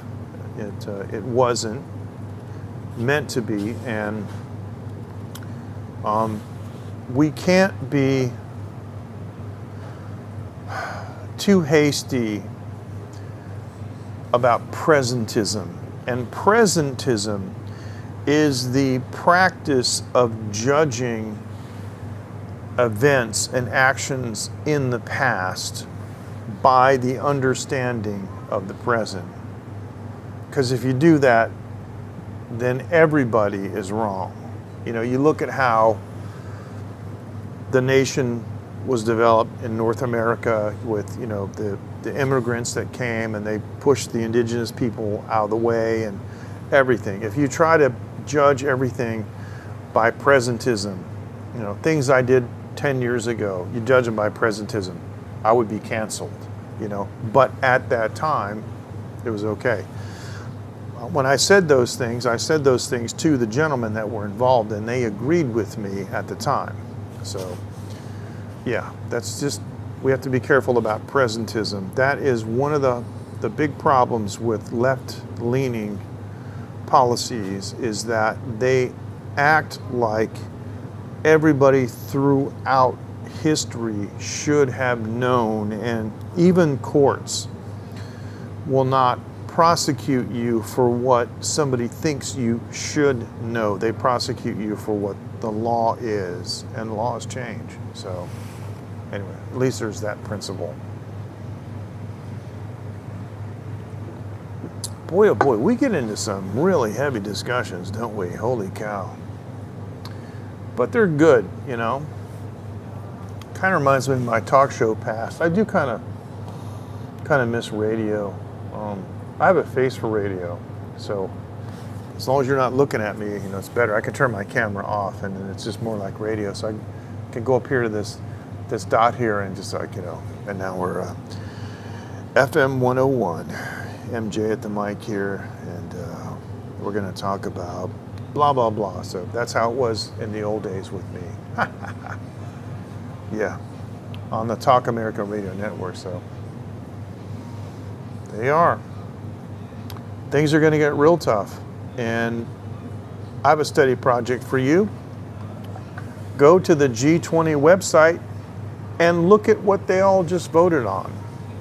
They voted on some amazing things based on the success of the coronavirus pandemic response. The G20 has embraced the messenger RNA hub as a solution, and they've all agreed on a format for a digital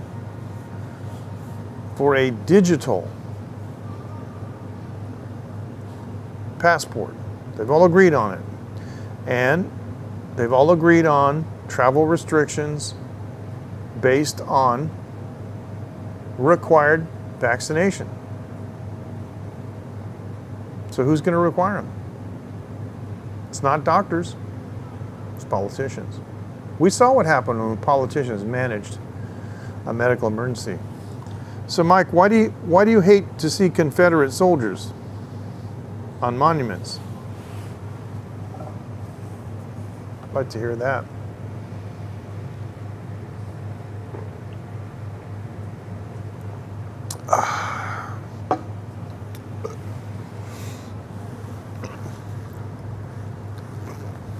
I don't want to. I want to hear what you say before I ask any questions. All right. By the way, this is my body cam. Everybody should have one of these. I put a clip on the front so I could put it in my front pocket, but there's a clip on the back. Everybody should have one of these. It's a 1080p body cam. And when I ride my bike, I clip it on my pocket and I ride around. And if anything weird happens, you know, I got a record of it. Like some car pulls out in front of me or does something strange.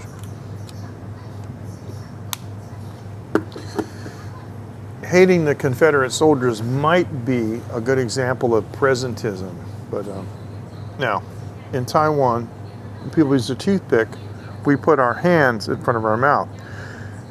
When I live in the States, I see guys, you know, they're like digging for gold, mouth wide open, you know, it's just really kind of, so we use them like this.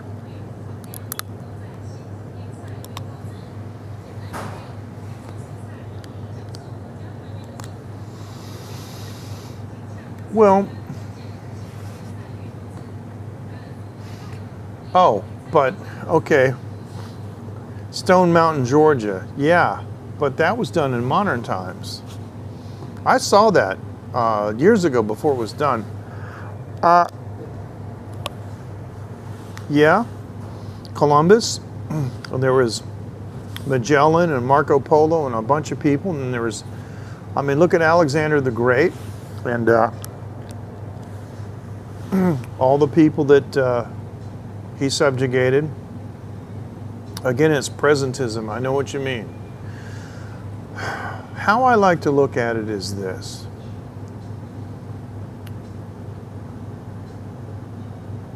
All those people are dead. All the people they harmed are dead. Doesn't make it right. It just doesn't make it relevant except through the lessons that we can learn. So if we learn the lessons from those things, then yeah. But I mean, Columbus was basically an explorer. And the other thing too, you gotta understand, yeah, the churches of Christendom have blood on their hands. It's as simple as that. Many of the things that those, you remember that a lot of those were Catholic explorers. They referred to themselves as Catholic explorers. And they did things with the blessing of either the Pope personally, or the church, or the king or queen, you know, whatever the monarch was. So those people were basically representatives of the ecclesiastical or governmental authority that financed them and set them forth. So I'm not saying they can't be blamed. That's kind of like saying, well, they were just following orders. But basically, they were just doing what was standard practice for the day. So would we do that today? Probably not. But there are many modern examples. You know, I mean, in the 20th century, the United States has invaded Grenada, Panama, and it's, you know, you name it. I mean, Vietnam. I mean, the list goes on. And so it's complicated, which is why I feel it's important to remain neutral. Because if you don't get involved and don't take sides, then you don't share in responsibility. And for me, that means not voting. Because, for example, every time a politician that you voted for does something bad, you kind of share in that responsibility, you know. So you guys do what you want, but for me, I have to maintain that neutrality because that's the only way that I feel my conscience is clear, you know. And plus, I don't actually believe in governmental systems and that, you know, voting is even a real thing. I personally believe that leaders are pre-chosen and the whole thing is just a show. And I felt that way for many years. And with each election that happens, it would appear to substantiate my viewpoint that it's just a show.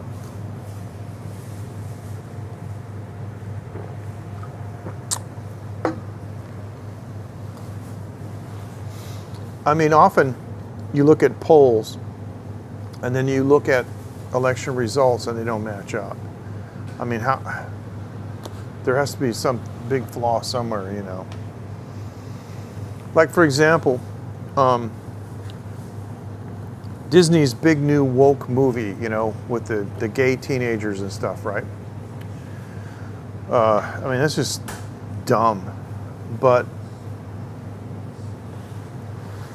supposedly the political block of people that is aligned with the woke culture is numerous. Like, for example, I've heard a number, like so many millions of people voted for this politician. And so you've got this number, right?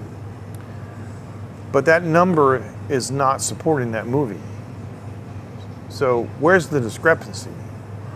Because that number of people embraced that whole ideology. So where are they? And you look at, like, the movie came out, and I read yesterday that, and it gets updated too every day. They think some experts say they're going to lose like $140-some million on this movie. You mean they missed the call like that bad? Apparently they thought there was enough wokeness. I mean, even the dog is disabled in this movie. It couldn't be. The virtue signaling and the wokeness is like, you know, it just pegged the meter, right? But most people don't want that. So how do people get elected that have this philosophy, this viewpoint, you know, this, you understand what I'm saying? If nobody will go to the movie, why would they vote that way? I'm just saying, something isn't right. It doesn't line up, so. Yeah, hey Mike, good to see you, bro. Yeah, it's nice to see you. Thank you so much. We're getting into heavy stuff here. Sorry about that. But I think you guys see what I mean. I think you see what I mean. You know, there's either a huge woke population or there isn't. And the woke population seems to come out for elections, but they don't seem to support like these movies. Something's weird, something's not right. I don't get it. So Mike, it has been a long time. How you doing, man? How's everything? It's good to see you on YouTube.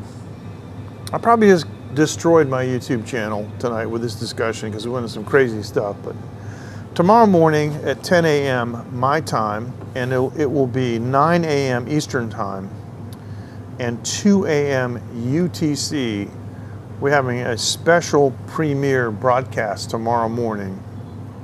It is a classic Taiwan Live TV. It's the first Taiwan Live TV broadcast that I ever did on Periscope in April of 2016.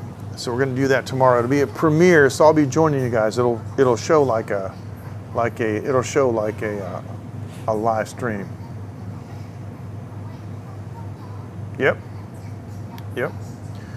So there are definitely agendas going on. So as individuals, we have to decide, are we going to participate in that? And, you know, nobody would play a game if they knew it was rigged, right?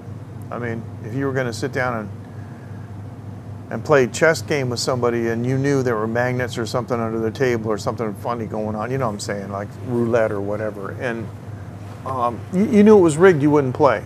And so I don't play. I don't play politics. I don't vote. I don't get involved in any of that. I don't take sides. I don't care because it's rigged.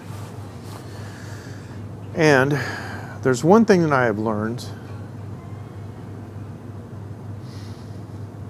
Humankind is not capable of ruling other humans. Think about that. If you look at the recorded history of human rule, it is an unmitigated disaster. So if you want to get into religion or whatever you want to call it, it's, you know, you've got, you know, communism, you got Democrats, you got Republicans, you know. Hello, how are you? Hey, annyeonghaseyo. Hey, we got comments from Africa TV. Thank you. Welcome to Taiwan. I'm a theocrat.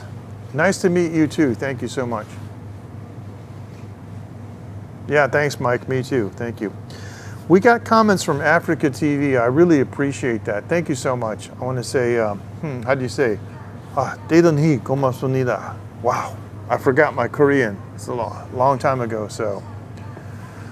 Nanun MJibnida. So I just want to say thank you so much. I could speak Korean when I was a young man, but I forgot it. Now I'm in Taiwan. I'm in Taiwan, and I know the Naver company, Naver, and I'm using PRISM Live Studio, and they can connect to Africa TV. And I know Africa TV is a very, very nice platform. I like it a lot. So, yeah, thanks, Mike. So we're broadcasting on Africa TV, on YouTube, Facebook. D-Live actually quit, and I was on Band too, and Twitch actually. So right now I have Africa TV, Facebook, YouTube, and Twitch. So we got 4, and we can get comments from all 4. So you see comments from YouTube, and the YouTube guys can see your comment too. So what's your name? Please tell me your name. I'm sorry. I forgot how to read Korean words. Now, see, I'm in Taiwan. I speak Chinese, and I read Chinese words, I also forgot. I used to speak Russian, and I forgot that too. So, hey Ju, hey, nice to meet you. Hey Ju, call me MJ, okay? Please, nice to meet you. Fist bump. Thank you for joining. Hey Ju, I appreciate that. Question and answer. Yeah. Hey Ju, please ask questions, anything you want. I'm in Taiwan. I'm in the local Hilife store, and I live in Taiwan for almost 19 years. Actually, next year in February, month number 2, will be 19 years in Taiwan. So I'm originally from the US, but in Northeast, like Boston area, but I've been in Taiwan for 19 years. So, cool. And where are you in Korea? Yeah. I've never been to Korea. I always wanted to go, but I know Korea on the map, so. Hey, Mike, that'd be fantastic. That'd be fantastic. In Seoul, okay, cool. Mike, I never met anybody from Fleetwood Mac.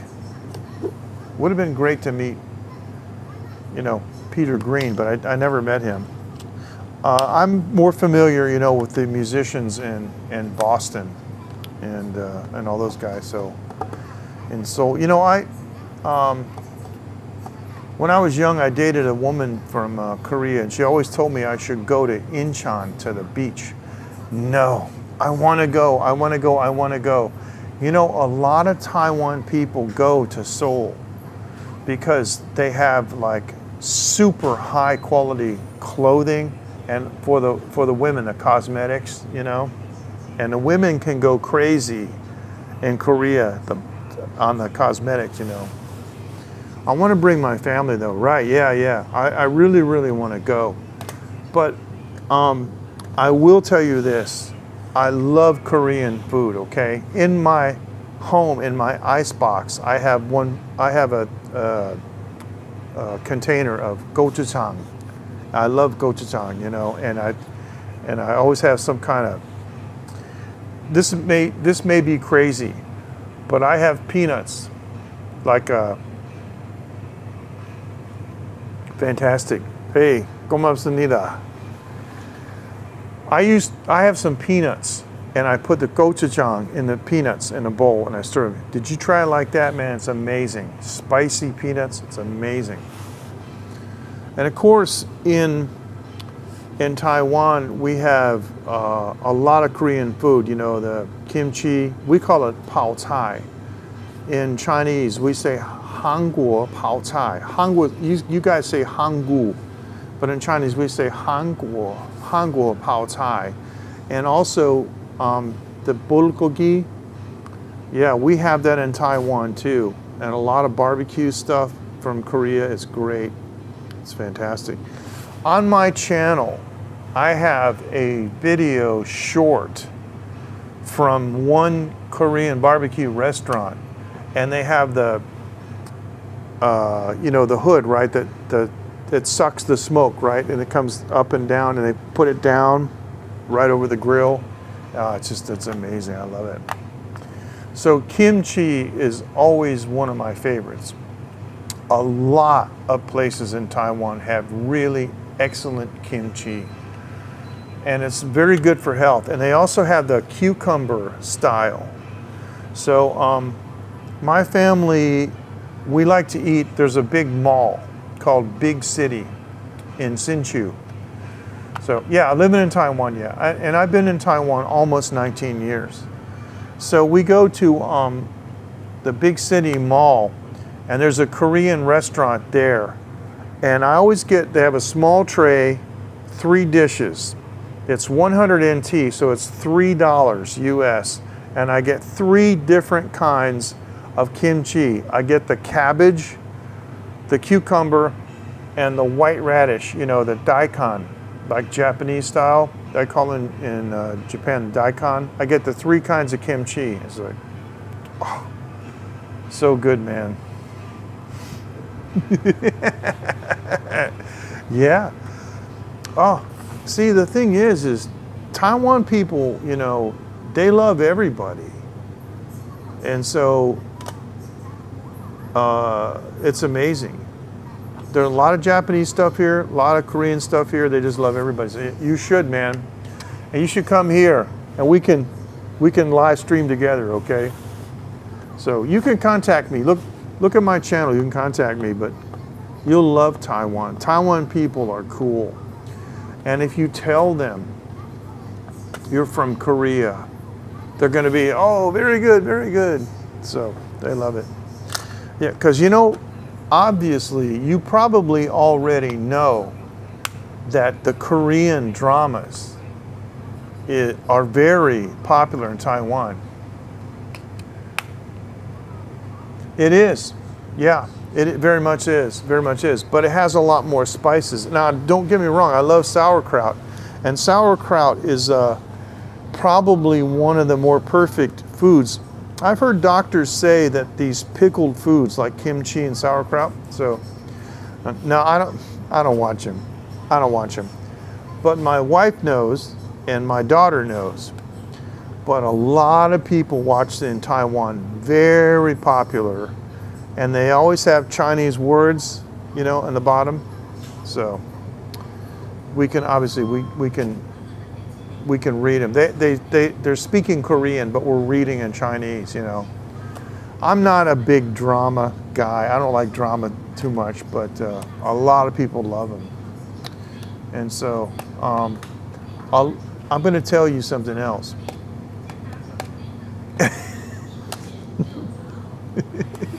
I know, I can come here and do whatever I want. It's okay.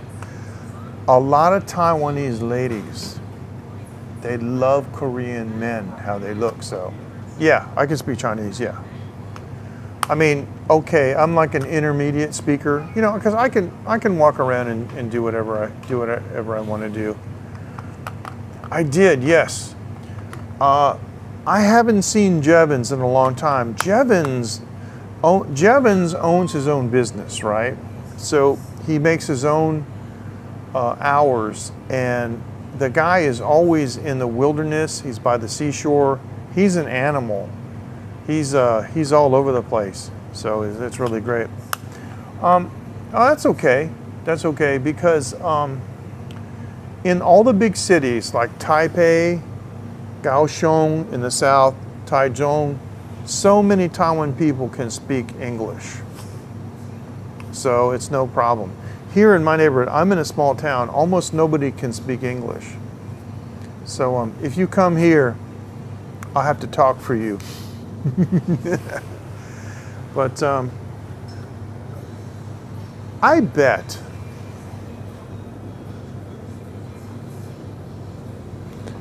I think right here in this store, they probably have some Korean products.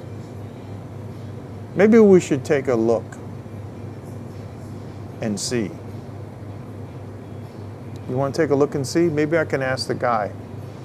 So, yeah, Jevons is good. Actually, it's funny you were saying that, Matthew, because I was thinking about Jevons the other day, and I was thinking I need to call him up and have him come down here and see what's going on. So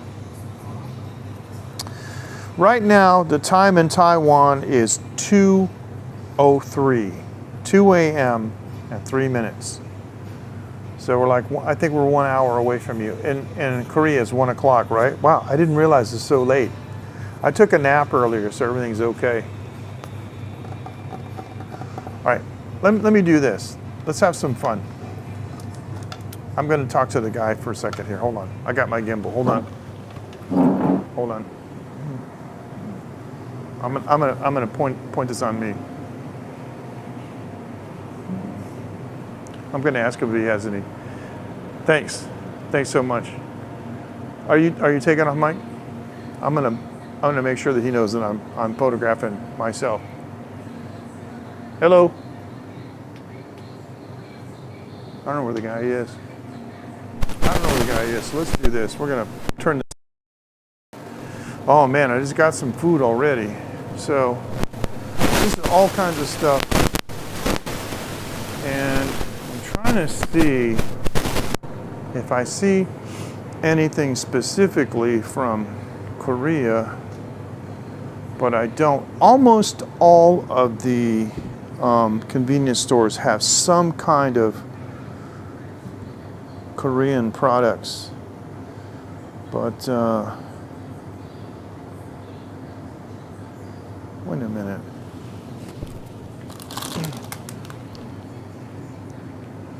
There you go. There you go. What is that?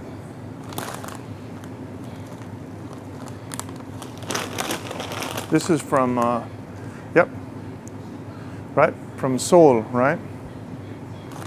Yeah, so you see this, right? Okay, so there you go. I told you, some kind of, I don't know what else, but let me just see. Turtle chips, okay, cool. Oh, this is great. I'm glad you're here. I'm glad you're here because then I can ask you, about what all this stuff is, you know what I mean? Because I don't know. I can't read it, so. Anyway. Yeah.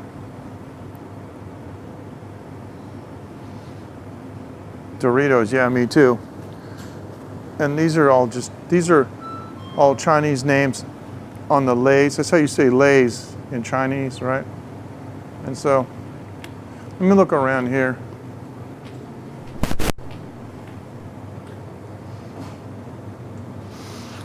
Yeah, so, all right, I just want to show you this stuff here.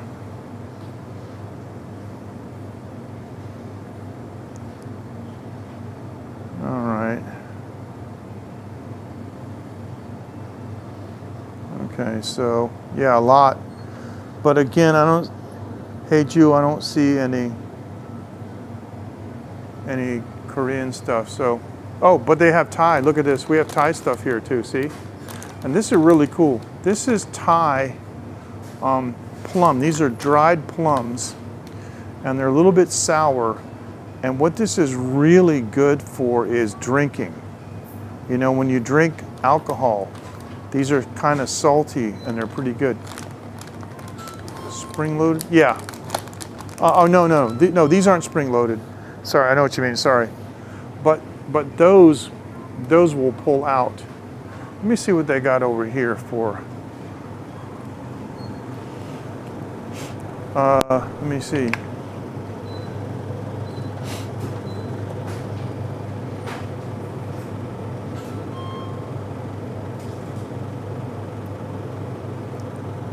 Here you go.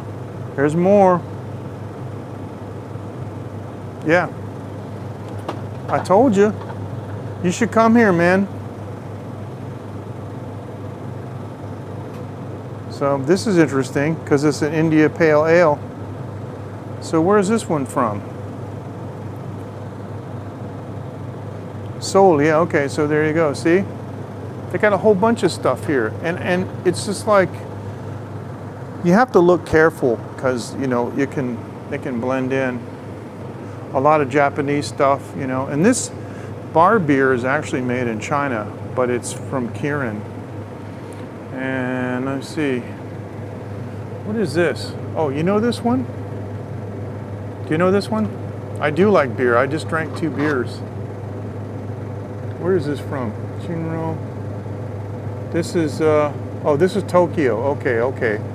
Sorry about that. Oh, I see. Oh, sometimes they use this font and it looks like Korean, but it, okay. Yeah, I love it too. Oh, this, oh, you know this one? You guys know this? This is almond milk. This we say Xing Reng Cha. Xing Reng Cha. This word means tea, but it's not really tea. They just kind of call it like a tea drink. But this is almond milk. I love this one. Almond milk is really, really good. And not many people, not many places have it. And there's another stuff. It's almond. Almond tea. There's another thing they have here, but I don't see it right now.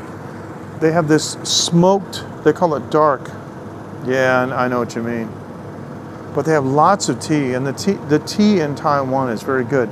You know the Taiwan oolong tea? It's really, really cool. So it's really great. This is fruit milk and chocolate milk too. But let's see if okay, I don't see anything else. But a lot of these are fruit mixtures, right? Like if you want to get like lemon, this is 10% juice. This word here means fruit juice. This is a you know, less than 10%, but, and this is another kind of little tiny fruit, like a small orange that we have here in Taiwan. And these are all different fruit juices, but these are good if you want to mix. Yeah, I have. I tried this one. I like to put like whiskey in this one, and this one's good too with the grapes. But yeah, I'm sure it is. Yeah, I'm sure we have a lot in common with Korea. And yeah, so I'm just looking. Sorry, I'm just looking. And over here, of course, this is the food, frozen food section. They have a lot of like all kinds of different baozi and so forth. My favorite beer, I think, is Kirin, the Japanese beer, Kirin. And some places, not here, some places have Korean beer, and the Korean beer that I tried I think was really good, but I really like the Kirin. And these are all frozen stuff. You can just get this and eat this here, you know, chicken wings, chicken pieces. And they also do have, let me find it for you. Oh, here you go. Okay. Now,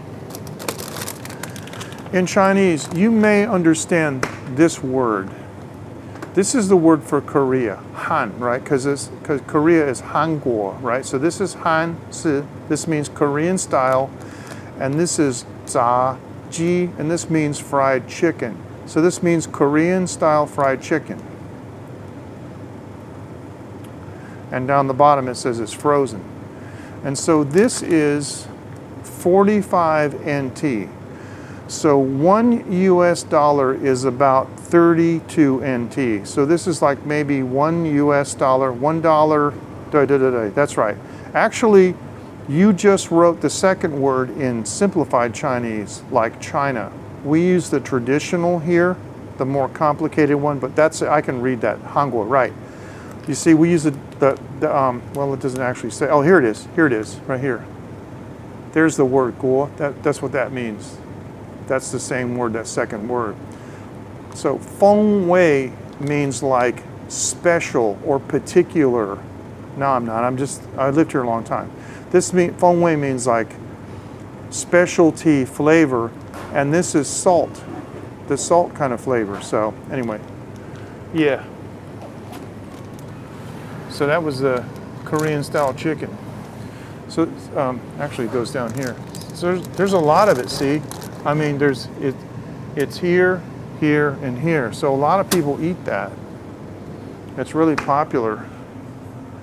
And these are all the teas. But I don't remember seeing any Korean style tea here. But they do have, obviously, Japanese green tea. Here's something you might not, oh man, I want to. Believe me, I want to. Here's something you might find interesting. See, this is, let me see this. This says Japanese style green tea, sugar-free, right? But what a lot of people don't know is that there is Taiwanese style green tea.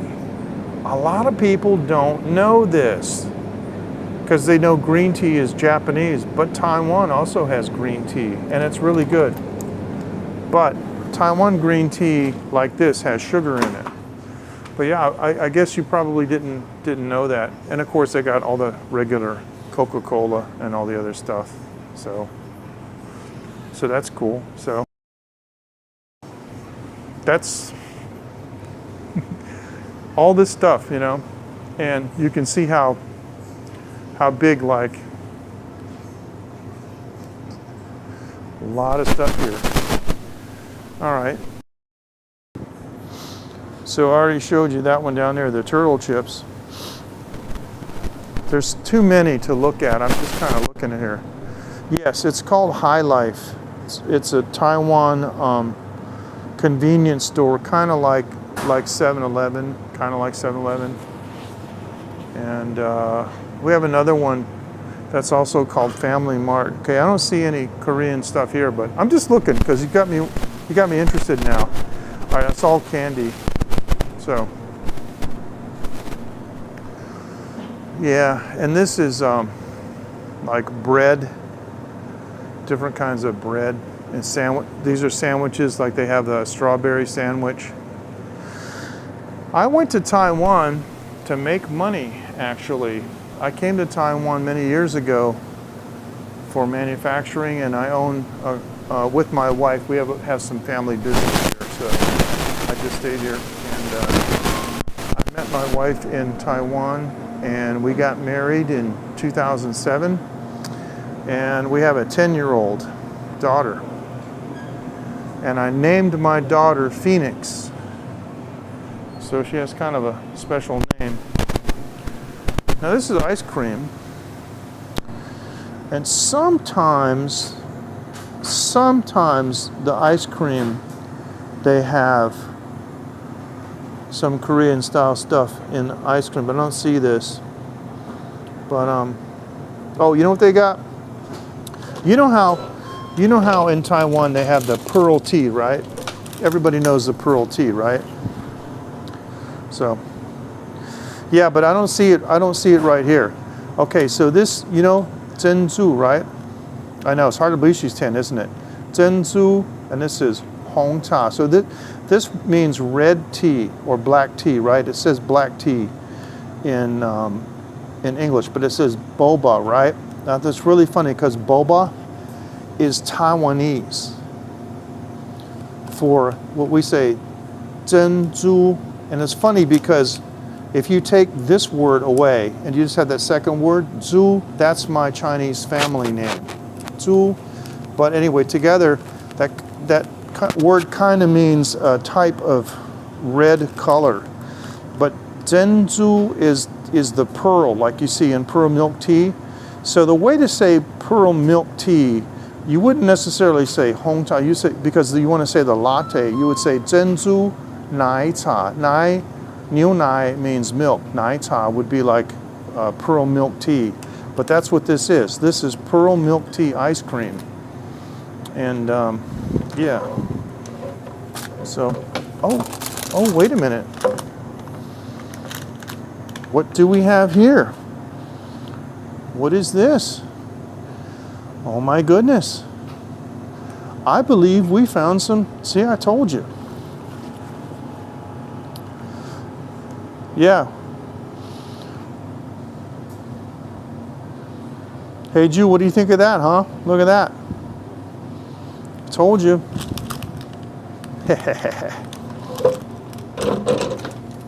Yep. There may be some more. This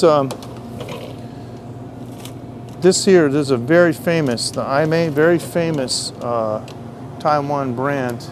So, That's funny. That's hilarious. You never saw it in Korea. That's hilarious. Well, maybe they only sell it in Taiwan, or maybe they only sell it overseas. But this is other frozen stuff. This is food. I don't think we're going to see that. I don't like meat and stuff. I don't think we're going to see this. Here's what I'm going to do. I'm going to see if I can find. This is all the prepared foods. Believe it or not, they almost always have some kind of kimchi for. All right, let me step back. I got to take a look at this and see. I don't. Hang on. Oh, hang on. Sorry.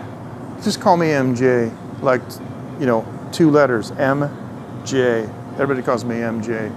If you look at the title, I don't know if the title of my live stream copied to Africa TV, but anyway, it says Late Night with MJ Klein. It is clean. It is clean. MJ, yeah, there you go, man. Cool. Yeah, so.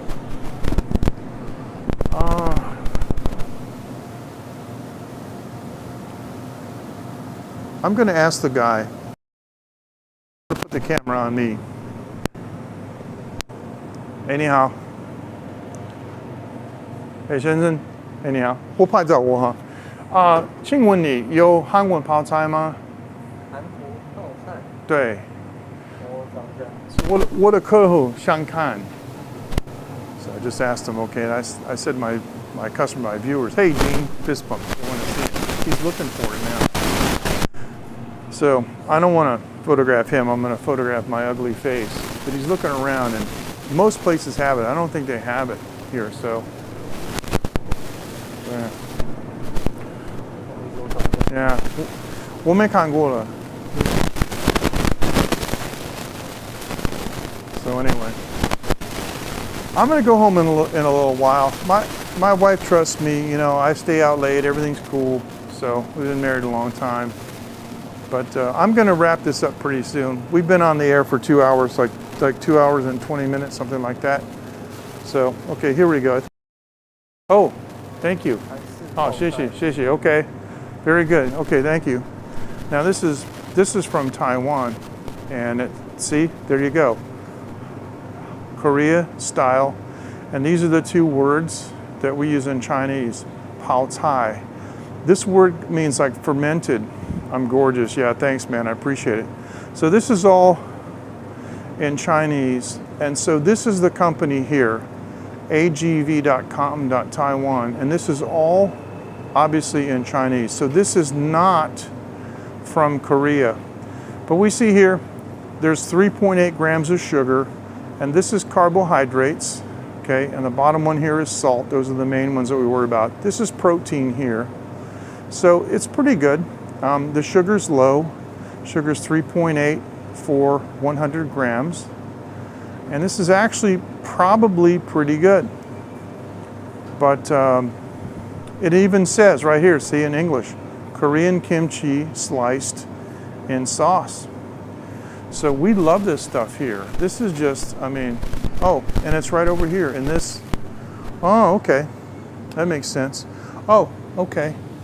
So it is, yeah, it's right here. It goes right here. Oops, I got to put this in here. So this jar was 55 NT. Oh man, you know, I would love to try that. I would absolutely love to try that. So this is 55 NT, right? So that means it's not even $2. Okay. Taiwan is big, huge on hot sauces. Look at this. This is beautiful. This has oil in it. Look at this. This is garlic and hot pepper. Man, oh man. Oh my goodness. Look at this. Oh boy. Yeah, definitely you'll see me. But 20 CST? No, that's too late because no, I think you're right. think you're right. Yeah, it's going to be morning my time, so it'll be, yeah, it'll be nighttime. No, you're right, you're right. I got the premiere coming. Another thing too that's big here is, oh, come on man, my mask, is bamboo. Pickled bamboo. There you go, look at this. And this is spicy too. See, it's orange. This is fantastic. This is really nice. I love this stuff. And if you put this together with the kimchi, boy oh boy. And they make another kind too in the can. That has actually, oh, this is not, oh sorry, this is bean curd. This is tofu, right? Kind of tofu. So they got some really cool stuff. Yeah. Yeah, this is bamboo shoots, yeah. Of course they got tuna, and they got tuna also in, they have tuna also in tomato sauce too. Lots of these little different sauces, man. They're really great. Really fantastic. Here, and oh, look at this. Look at this. This is great. It says in big letters, this is ramen, kimchi, ramen noodles. Look at this. And it says gourmet spicy. Come on, focus. Gourmet spicy. Look at this, baby. Oh yeah.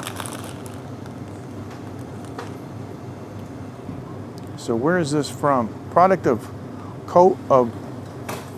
Korea. Oh, this is from Korea too, see? Product of Korea. Down the bottom. Yeah, it says the Greater Republic of Korea in Chinese. Wow, that's cool.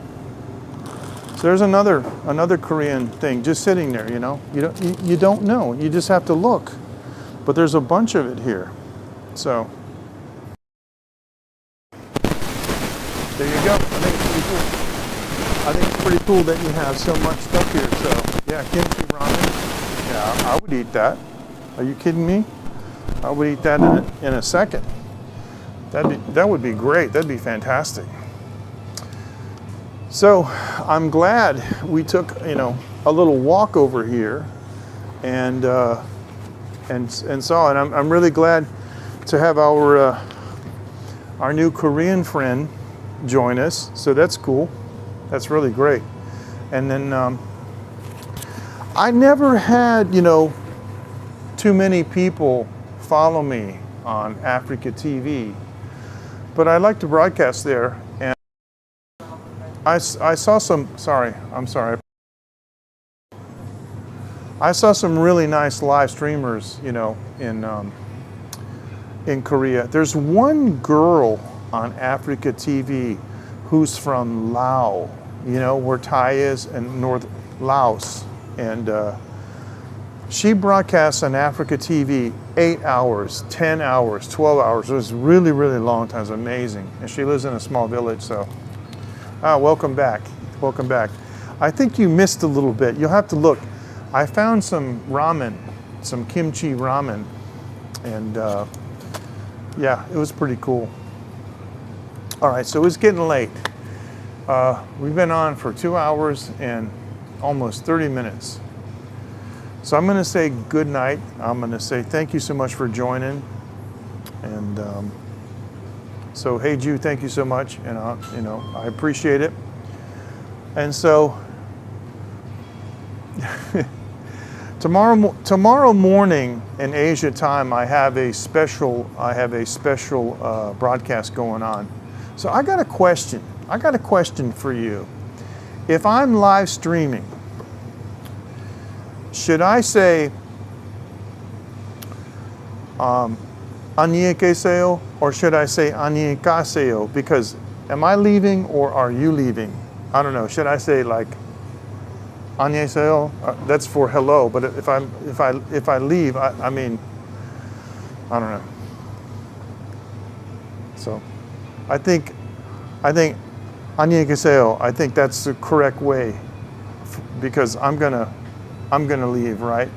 See, Korean's really cool because the way they structure the verb, you can tell if somebody's leaving or somebody's staying by how they say.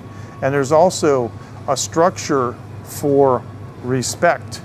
like if you're talking to like the president of the university or your boss, you say a different suffix than if you're talking to somebody somebody younger. You know, like for example, if you're going to say thank you to your kid. So, okay, the last one is yo. Korean is difficult. I think it was easy because you have the matrix for the vowels and the consonants. I think it was easy.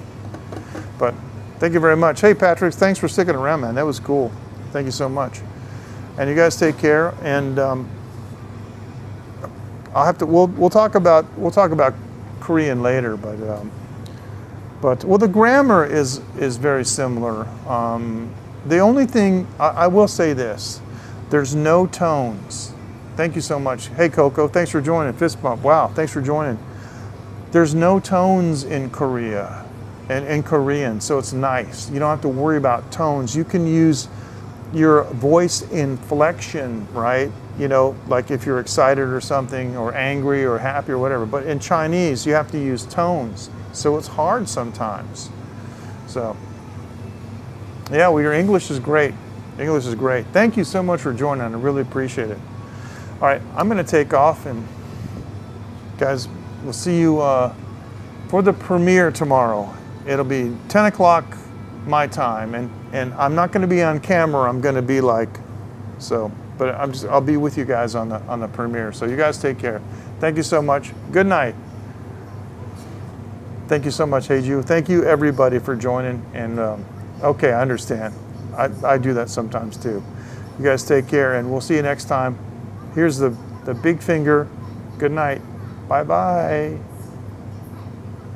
Fantastic. I had so much fun. Thank you, guys.